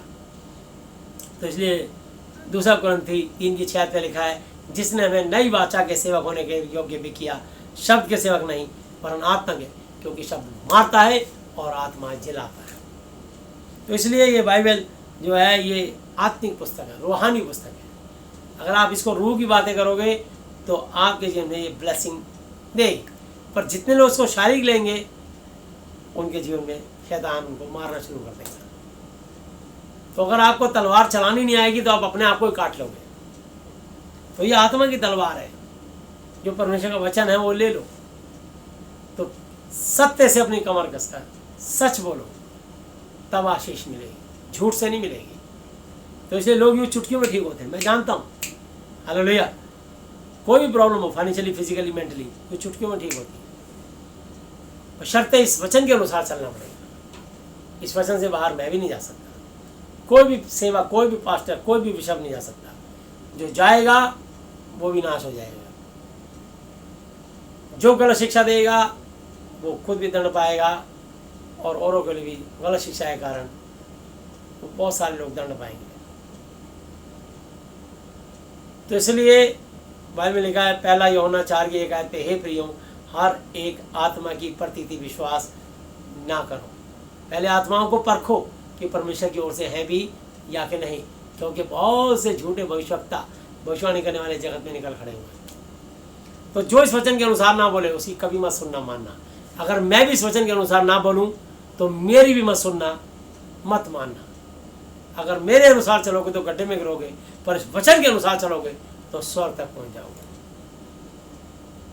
इसलिए तो लिखा है इब्रानी 12:2 पे, विश्वास के कर्ता, सिद्ध करने वाले यीशु मसीह की ओर ताकते रहे। किसी मनुष्य की ओर नहीं, यीशु मसीह जी की ओर ताकते रहे। इस वचन, ये आदि में वचन था, वचन परमेश्वर के साथ था, वचन ही परमेश्वर था, तो आप स्वर्ग तक पहुंच जाएंगे। तो यहाँ लिखा आगे 18 है, परमेश्वर का क्रोध, परमेश्वर का गुस्सा तो उन लोगों की सब अभक्ति और अधर्म पर स्वर्ग से प्रकट होता है, जो सत्य को अधर्म से दबाए रखते हैं। तो परमेश्वर स्वर्ग का पृथ्वी को बनाने वाला परमेश्वर स्वर्ग से अपने क्रोध को प्रकट करता है, जो सच को झूठ से दबाने की कोशिश करता है। जो दबाएगा वो मारा जाएगा। जो सच को दबाएगा, सच दबता नहीं, सच उड़ा देता है। हालेलुया। तो इसलिए आप देखो, कुकर की सीटी है, वो तो निकलनी पड़ेगी यार। कुकर की सीटी को दबाने की कोशिश करेगा, जो उसके ऊपर बैठेगा वो भी उड़ जाएगा। क्योंकि सच ये है, उसकी सीटी निकलती रहनी चाहिए, तभी तो आपके अंदर का खाना पकता है। तो इसलिए परमेश्वर एक नियम है, सच रुकेगा नहीं, सच विस्फोट कर देगा। जो सच के सामने आएगा उसे उड़ना, टूटना, उजड़ना और नाश होना पड़ेगा। पर जो सच की शरण में आगे लिपट जाएगा वो आनंद का जीवन बिताएगा। वचन के अनुसार चलेगा, किसी धर्म के अनुसार नहीं। मैं कभी किसी धर्म के अनुसार नहीं करता। मेरा एक ही धर्म है, इंसानियत और मानवता।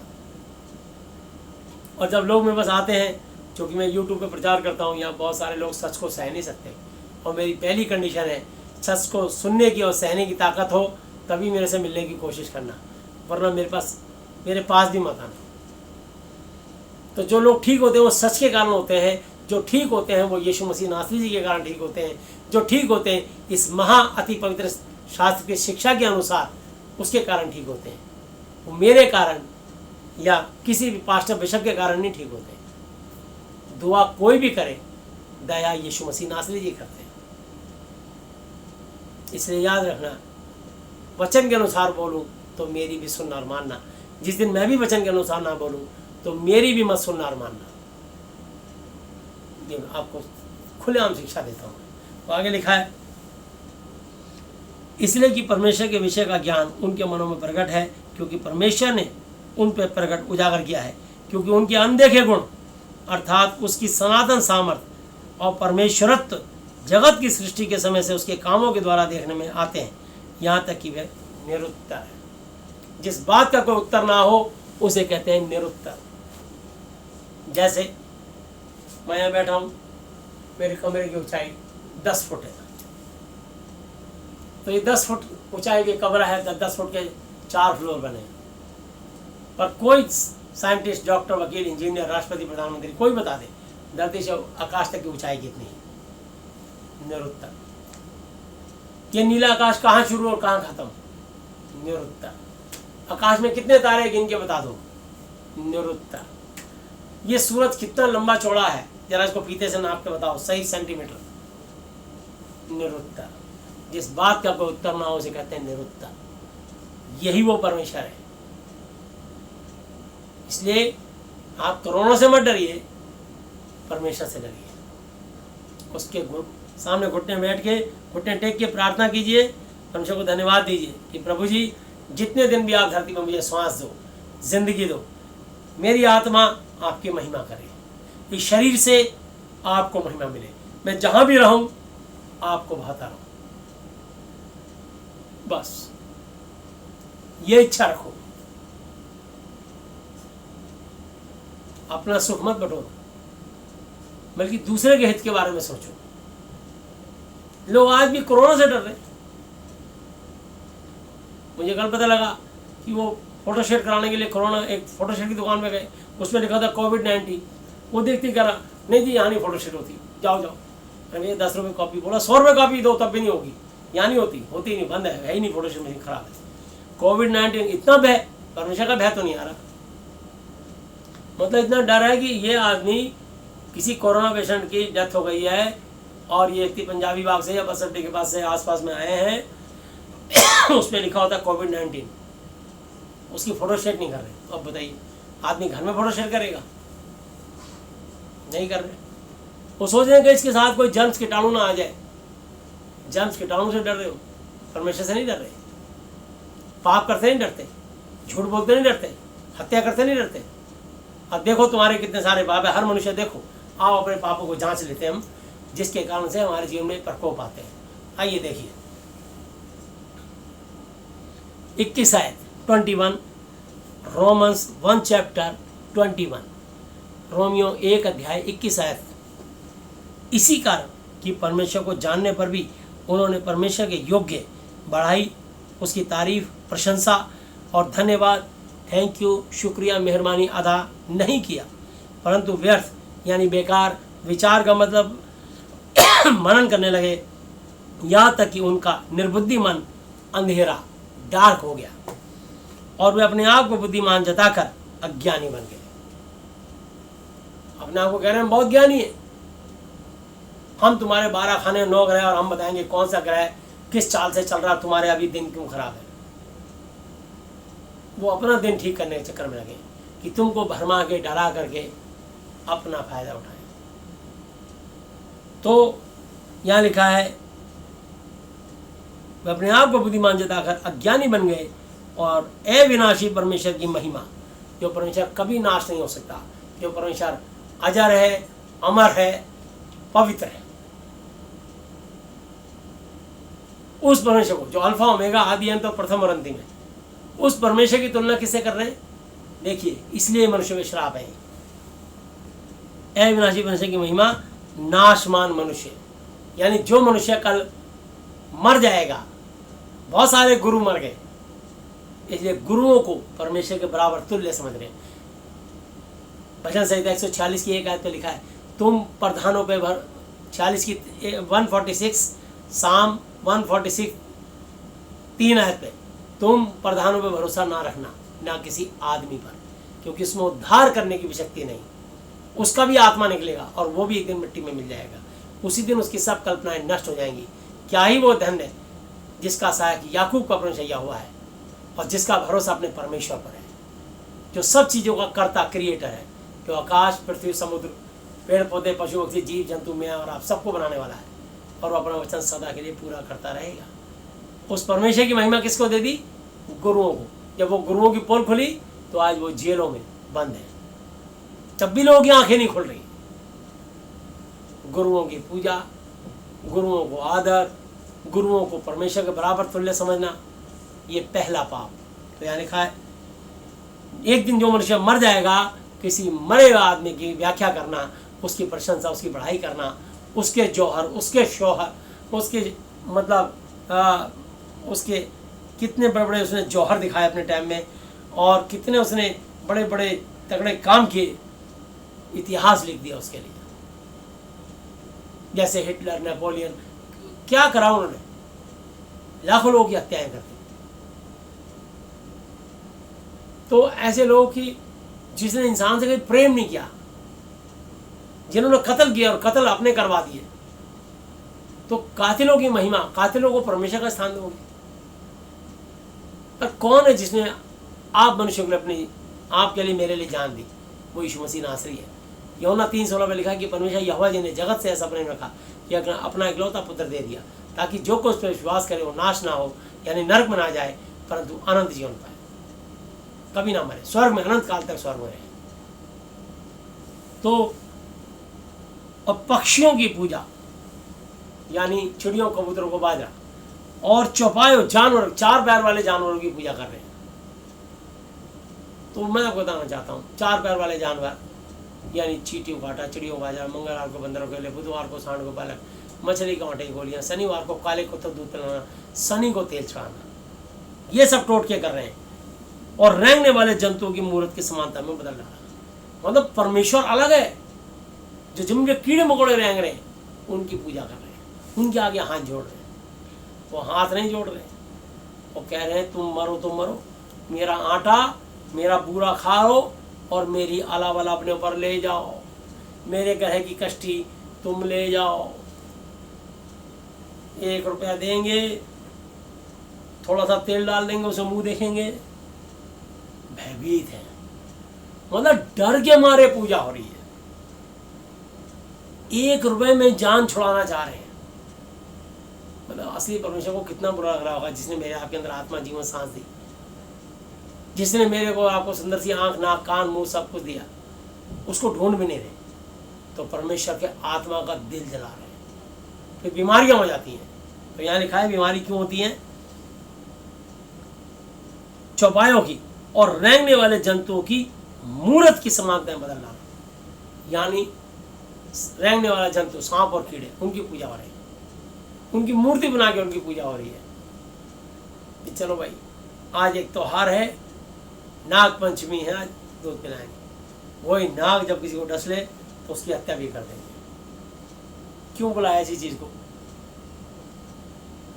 सोच ही नहीं रहे। उससे पूछो जिसके जीवन में, जिसके बच्चे को सांप ने डस लिया, अब मारने से क्या फायदा? अगर वो सांप मर भी जाएगा, बच्चा थोड़ी जिंदा होगा।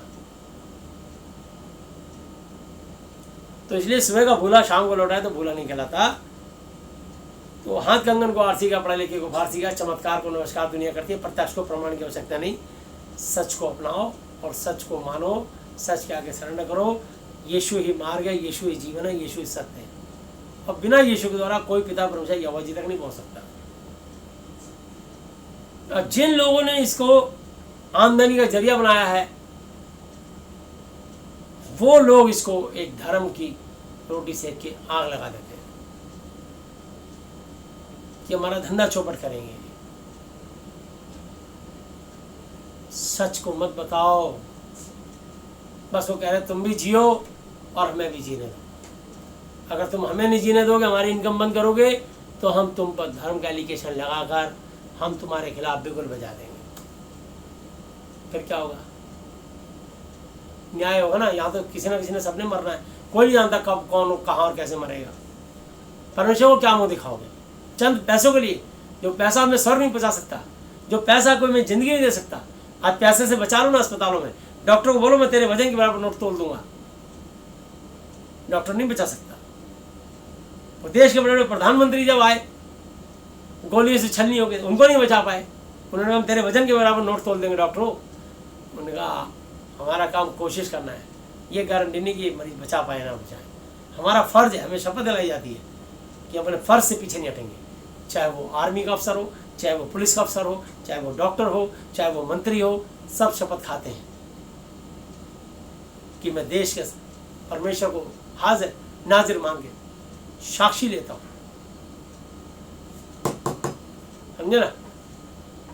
तो मैं हाजिर नाजिर मान के उसको साक्षी मानकर शपथ लेता हूं इस देश के संविधान की, इस देश के लोगों के सामने, कि मैं देश के हित में ऐसा करूंगा, वैसा करूंगा।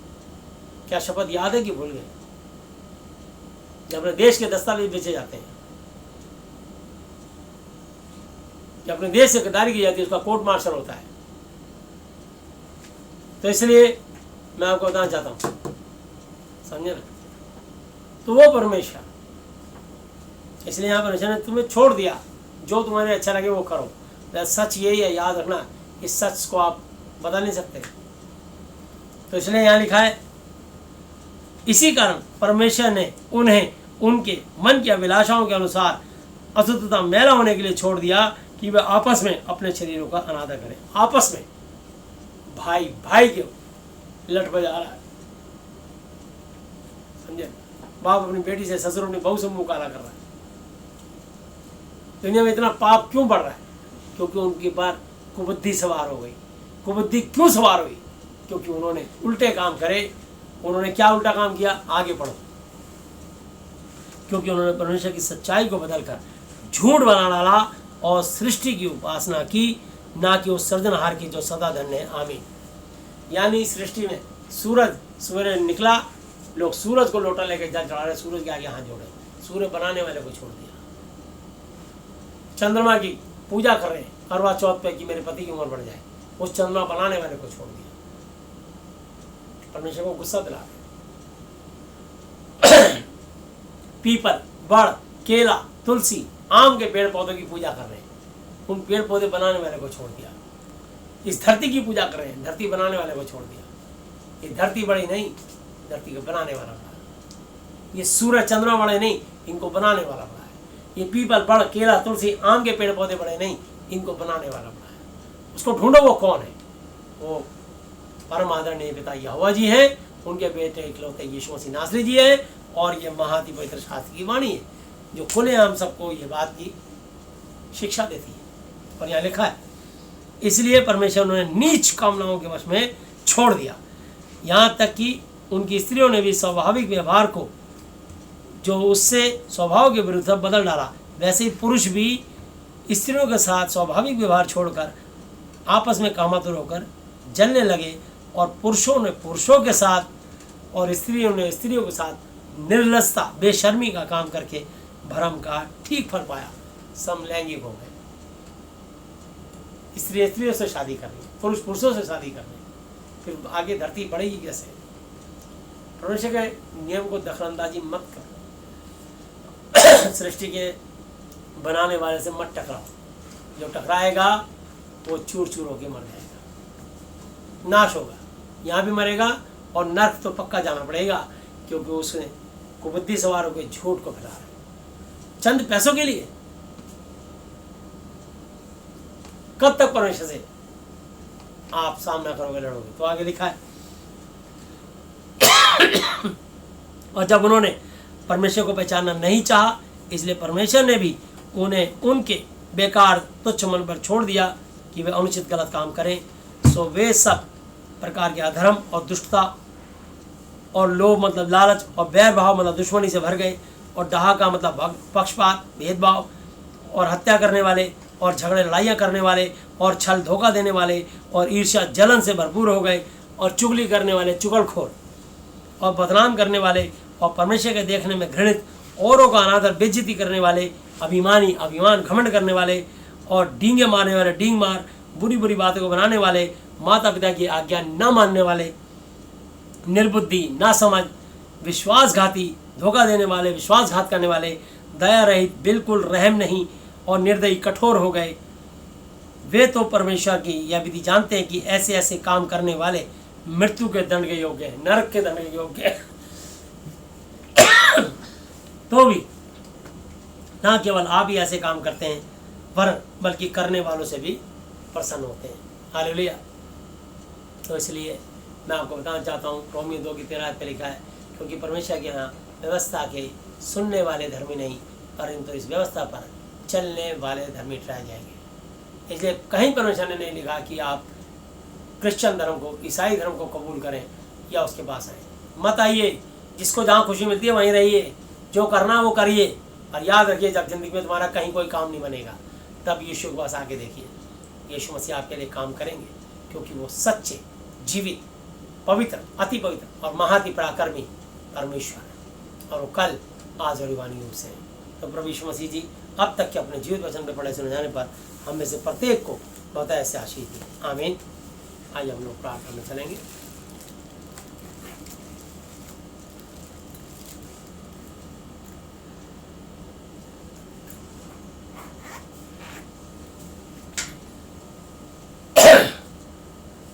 हालेलुया।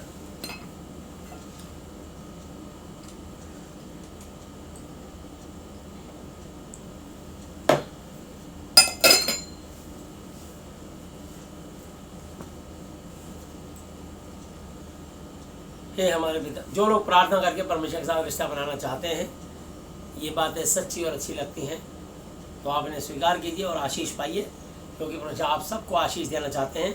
वो सबको एक सर्दी, एक गर्मी, एक बरसात, एक बराबर श्वास, सबको ऑक्सीजन और जीवन देते हैं, और सबकी दशा एक सी है, और सबको एक ना एक दिन कभी ना कभी मरना है, पर ये शरीर का अंत होना है, देहांत होना है, पर हमारी आत्मा कभी नहीं मरेगी। आत्मा उसी यीशु मसीह के पास, जब स्वर्ग में आप जाओगे तो यीशु मसीह मेरी और आपका आत्मा का न्याय करेंगे, क्योंकि स्वर्ग और पृथ्वी का सारा अधिकार यीशु मसीह जी को दिया गया है। इसलिए जो यीशु मसीह जी को मानेगा, अपने पापों से मन फिराएगा, लौट आएगा, उसके पाप क्षमा किए जाएंगे। जो नहीं मन फिराएगा उसको दंड दिया जाएगा। ये फैसला उनका है। न्याय की पुस्तक तुम्हारे सामने। तो जो लोग स्वेच्छा से प्रभु यीशु मसीह के साथ, आज से यीशु मसीह आप मेरे पिता, गुरु, परमेश्वर हैं, मैं आपका बेटा, बेटी, चेला, चेली, विश्वासी हूँ, तो प्रभु उनको अपनी संतान बना के उन पर दया करेंगे। हालेलुया। तो जो रिश्ता बनाना चाहें स्वेच्छा से बना सकते हैं, जो ना बनाना चाहें उनकी इच्छा। हालेलुया। आइए हम प्रार्थना में चलते हैं। हे हमारे पिता, आप जो स्वर्ग में हैं, आपका नाम पवित्र माना जाए, आपका राज्य है, आपकी इच्छा जैसी स्वर्ग में पूरी होती है वैसे पृथ्वी पर भी हो। हमारे दिन भर की रोटी आज हमें दें, और जिस प्रकार हमने अपने अपराधियों को क्षमा किया है, वैसे ही आप भी हमारे अपराधों को क्षमा करें, और हमें परीक्षा में ना लाएं, परंतु बुराई से बचाएं, क्योंकि राज्य और पराक्रम और महिमा सदा ही आपके हैं, मेरे प्रभु यीशु मसीह जी के नाम से, आमीन। Hallelujah, hallelujah, hallelujah. प्रभु यीशु मसीह जी, आज मैंने जितना भी वचन सुना, ये सब वचन मेरे और मेरे परिवार के सदस्य के जीवन में 1000 गुना फलवंत लाए, और फलवंत होने के बाद ये फलवंत होता चला जाए।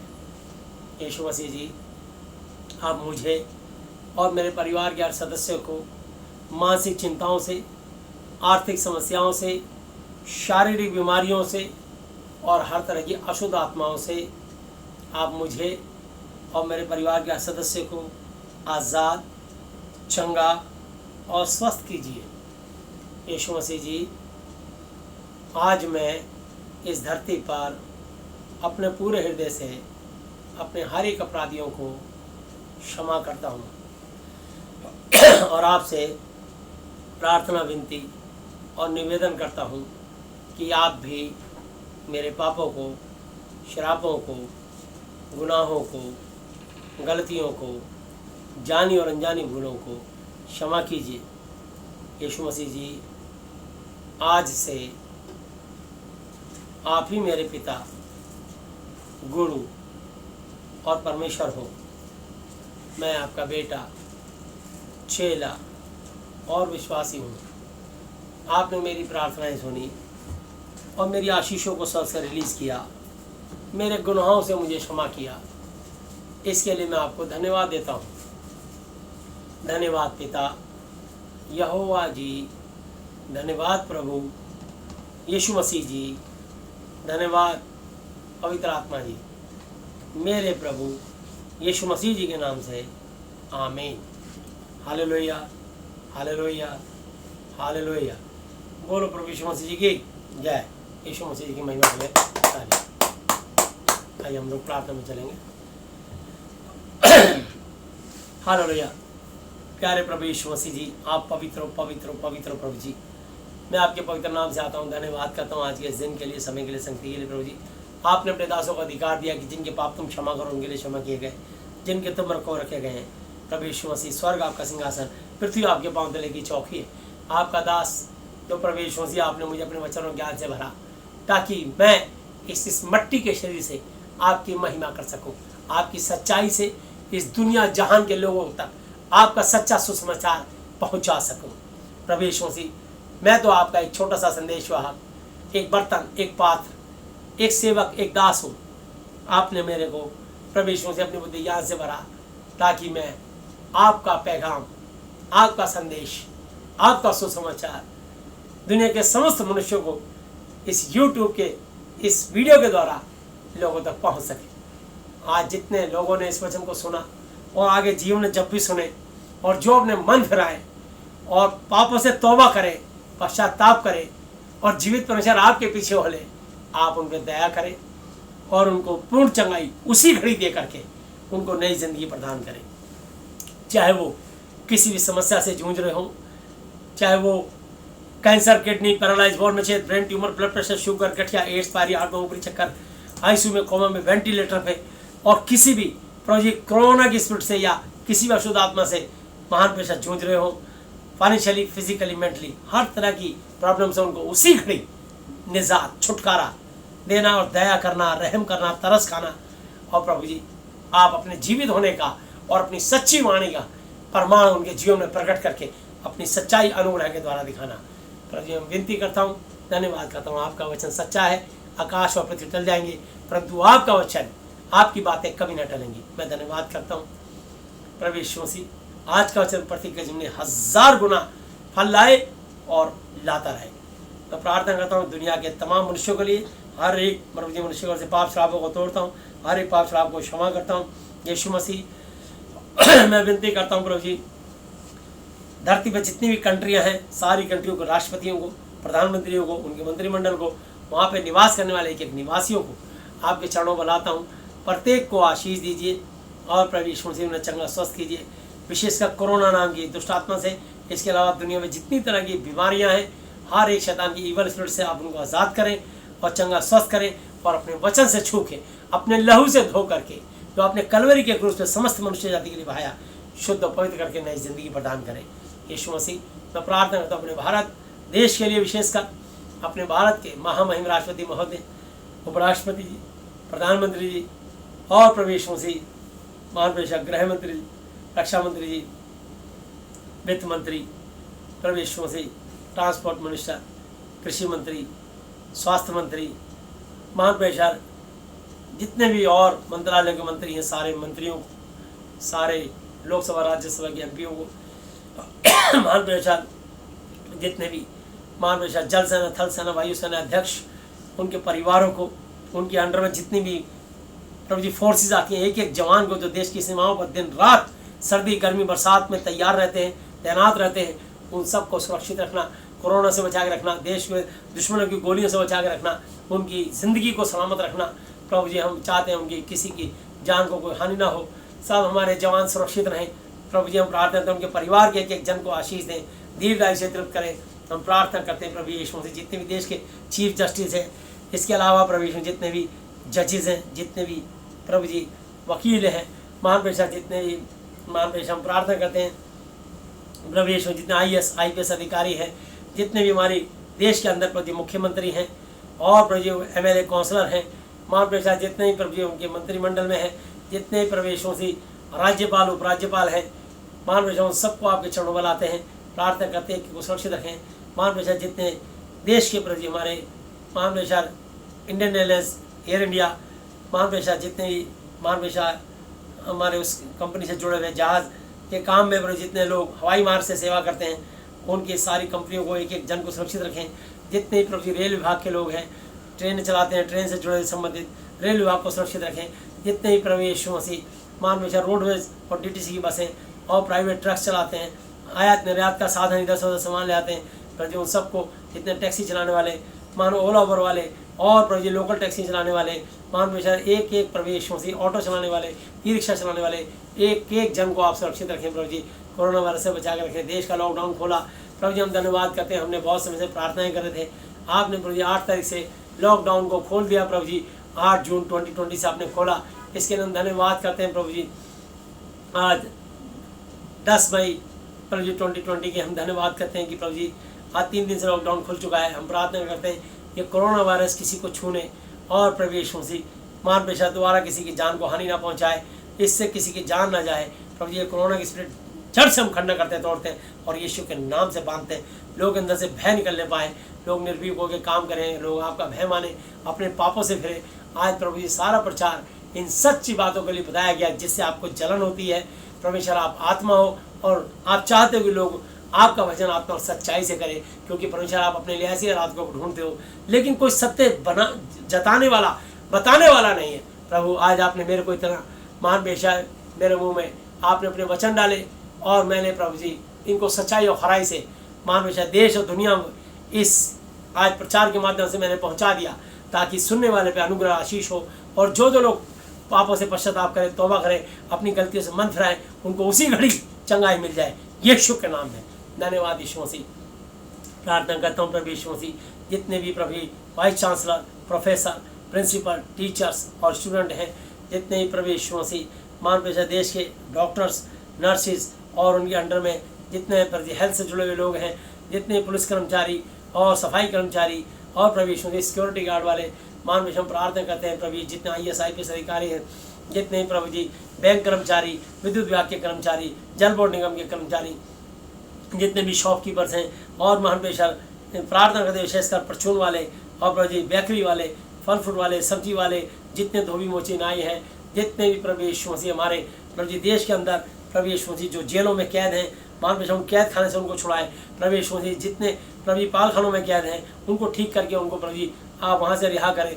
जो लोग ब्लाइंड स्कूल और प्रभु जी कान से सुन नहीं सकते, मुँह से बोल नहीं सकते, उनको सुनने की ताकत, मुँह से बोलने की ताकत और आँखों में ज्योति दें प्रभु जी, उनको वहाँ से आप छुड़ाएं और कोरोना से बचा के रखें।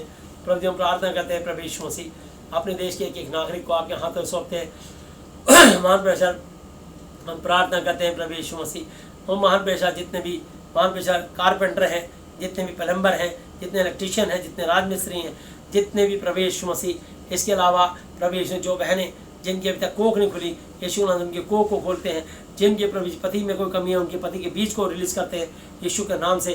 प्रभु प्रार्थना करते हैं प्रभु यीशु मसीह, जिनके बार बार एबॉर्शन होते थे वो कभी ना होने पाए, यीशु के नाम से किसी के बच्चे खराब ना हो, यीशु के नाम से प्रार्थना करते हैं। जितने प्रभु जी हॉस्पिटलों में इस समय डिलीवरी का समय जो प्रभु जी बहनें प्रभु जी प्रेग्नेंट हैं, हम चाहते हैं कि जच्चे बच्चे दोनों को सुरक्षित रहें, मान पेशा जो नॉर्मल डिलीवरी हो वो सुरक्षित रहें, और जिनका किसी का ऑपरेशन क्रिटिकल पोजिशन हो तो वो कोई भी ऑपरेशन किसी जच्चा बच्चे को हानि ना हो, सब सुरक्षित रहें।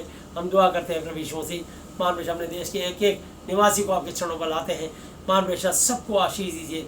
मान पेशा आप मुझे, मेरी पत्नी, हमारे बच्चों को और प्रभु यीशु मसीह हमारी मंडली, हमारी कलीसिया को भी आशीष दीजिए। मान पेशा हम प्रार्थना करते हैं प्रभु यीशु मसीह कोई भी कोरोना से संक्रमित ना होने पाए, हम प्रार्थना करते हैं अपनी दया भरा हाथ बढ़ा के आप छुएं और एक एक को आशीष दें। मान पेशा यूहन्ना 20:23 के अनुसार एक एक के ऊपर से हर एक पाप शराब को यीशु के नाम से हम तोड़ते हैं, हर एक पाप शराब को क्षमा करते हैं। टच मोल पे जिस ने प्रभु यीशु मसीह आपके मार खाने से, कोड़े खाने से चंगे स्वस्थ हो चुके हैं, जिसके भी कमर में तकलीफ पाई जाती थी, कमर पे हाथ रख लीजिए, यीशु के नाम से कमर का दर्द निकल रहा है। धन्यवाद यीशु मसीह, धन्यवाद धन्यवाद धन्यवाद। कमर की बीमारी जड़ से खत्म हो रही है, एक एक हड्डी नस अपने स्थान पे आ रही है यीशु के नाम से। धन्यवाद यीशु मसीह, आपने कमर के रोगियों को चंगा किया, या आपके क्रूस पे चढ़ने वाला चंगे स्वस्थ हो चुके हैं। जो भी लकवा, फालिस, पैरालाइज, जिनके हाथ पैरों में तकलीफ पाई देती थी, आप उसे आज़ाद कर रहे हो, चंगा कर रहे हो, इसके लिए हम धन्यवाद करते हैं प्रभु यीशु मसीह। आप उनके हाथ पैरों को खोला, इसके लिए हम धन्यवाद करते हैं प्रभु जी। गठिया भाई, किसी को कोई भी तकलीफ यीशु के नाम से एक एक हड्डी जॉइंट्स पेन जड़ से खत्म हो जाए। धन्यवाद यीशु मसीह, ये आपके पसली पे भाला खाने द्वारा चंगे स्वस्थ हो सकें, जिसके भी पेट, छाती, प्राइवेट पार्ट में जो भी तकलीफ पाई जाती थी आप उसे निकाल रहे हो। धन्यवाद धन्यवाद धन्यवाद यीशु मसीह, आपकी दया, आपकी करुणा, आपकी आशीष, इसके लिए मैं धन्यवाद करता हूँ प्रभु यीशु मसीह। मान प्रभु आपके सर पे कांटों का ताज करने द्वारा चंगे स्वस्थ हो सकें, जिसके भी गले, आँख, नाक, कान, मुँह, दांत, सर में जो भी तकलीफ दर्द हड्डी पाई जाती है आपने उसे आज़ाद किया, जिसके लीवर, किडनी का इन्फेक्शन, प्रभु यीशु मसीह रसौली, पथरी और प्रभु यीशु मसीह कैंसर, किसी भी किस्म की बीमारी, पाइल्स, बवासीर, पीलिया और प्रभु यीशु मसीह प्रार्थना करते हैं शुगर, ब्लड शुगर जड़ से बाहर निकल जा, तेरे अधिकार को तोड़ते हैं, खंडन करते हैं, यीशु के नाम से मानते हैं। धन्यवाद यीशु मसीह, जिन लोगों के रोजगार चले गए प्रभु जी हम प्रार्थना करते हैं देश की आर्थिक अवस्था सही हो, लोगों को फिर से नौकरियां मिलने पाए, हमारा देश फिर से प्रभु जी तरक्की करे, बहाल हो प्रभु जी। आप प्रभु जी स्वर्ग पृथ्वी को बनाने वाले परमेश्वर हो, मनुष्य से तो हो नहीं सकता, परमेश्वर से हो सकता है, परमेश्वर से सब कुछ हो सकता है। इसलिए हम आपसे प्रार्थना करते हैं, भजन संहिता 81:10 में आपने कहा है प्रभु यीशु मसीह तो अपना मुँह पसार मैं उसे भर दूंगा। क्या जिसने हमारे कान दिए खुद नहीं सुनता, जिसने हमारी आँख रची खुद नहीं देखता, आप जीवित परमेश्वर हो प्रभु जी, आप सौर मंडल पर शासन करते हो और प्रभु जी हम आपके मान पेशा दास हैं। हम धन्यवाद करते हैं, आपने अपने दास की प्रार्थना सुनी और प्रभु जी लोगों पर, देश पर, हमारी दुनिया पर और हमारे भारत देश पर अनुग्रह करिए, एक एक मनुष्य को आपने आशीष दी, इसका हम धन्यवाद करते हैं। कोरोना से आपने आज़ाद किया, इसका हम धन्यवाद करते हैं प्रभु जी। देश में शांति स्थापित, इसके हम धन्यवाद करते हैं। बहुत से लाखों लोग की आत्मिक आंखें खोल रहे हैं इस वचन के द्वारा, प्रभु जी मैं धन्यवाद करता हूँ। ये वचन सबके जिनमें 1000 गुना फल लाए और लाता रहे, हम दुआ करते हैं, धन्यवाद करते हैं। मैं प्रत्येक की मानसिक आर्थिक सारी चंगाइयों को यीशु मसीह नासरी जी के नाम से खोलते हुए धन्यवाद धन्यवाद धन्यवाद की भेंट चढ़ाते हुए सब कुछ अपने उद्धार करता, अपने जीत परमेश्वर प्रभु यीशु मसीह जी की आदरणीय पवित्र पवित्र पवित्र नाम से मांगते हैं, आमीन। Hallelujah hallelujah hallelujah. बोलो प्रभु यीशु मसीह जी की जय। सबको जय यीशु मसीह की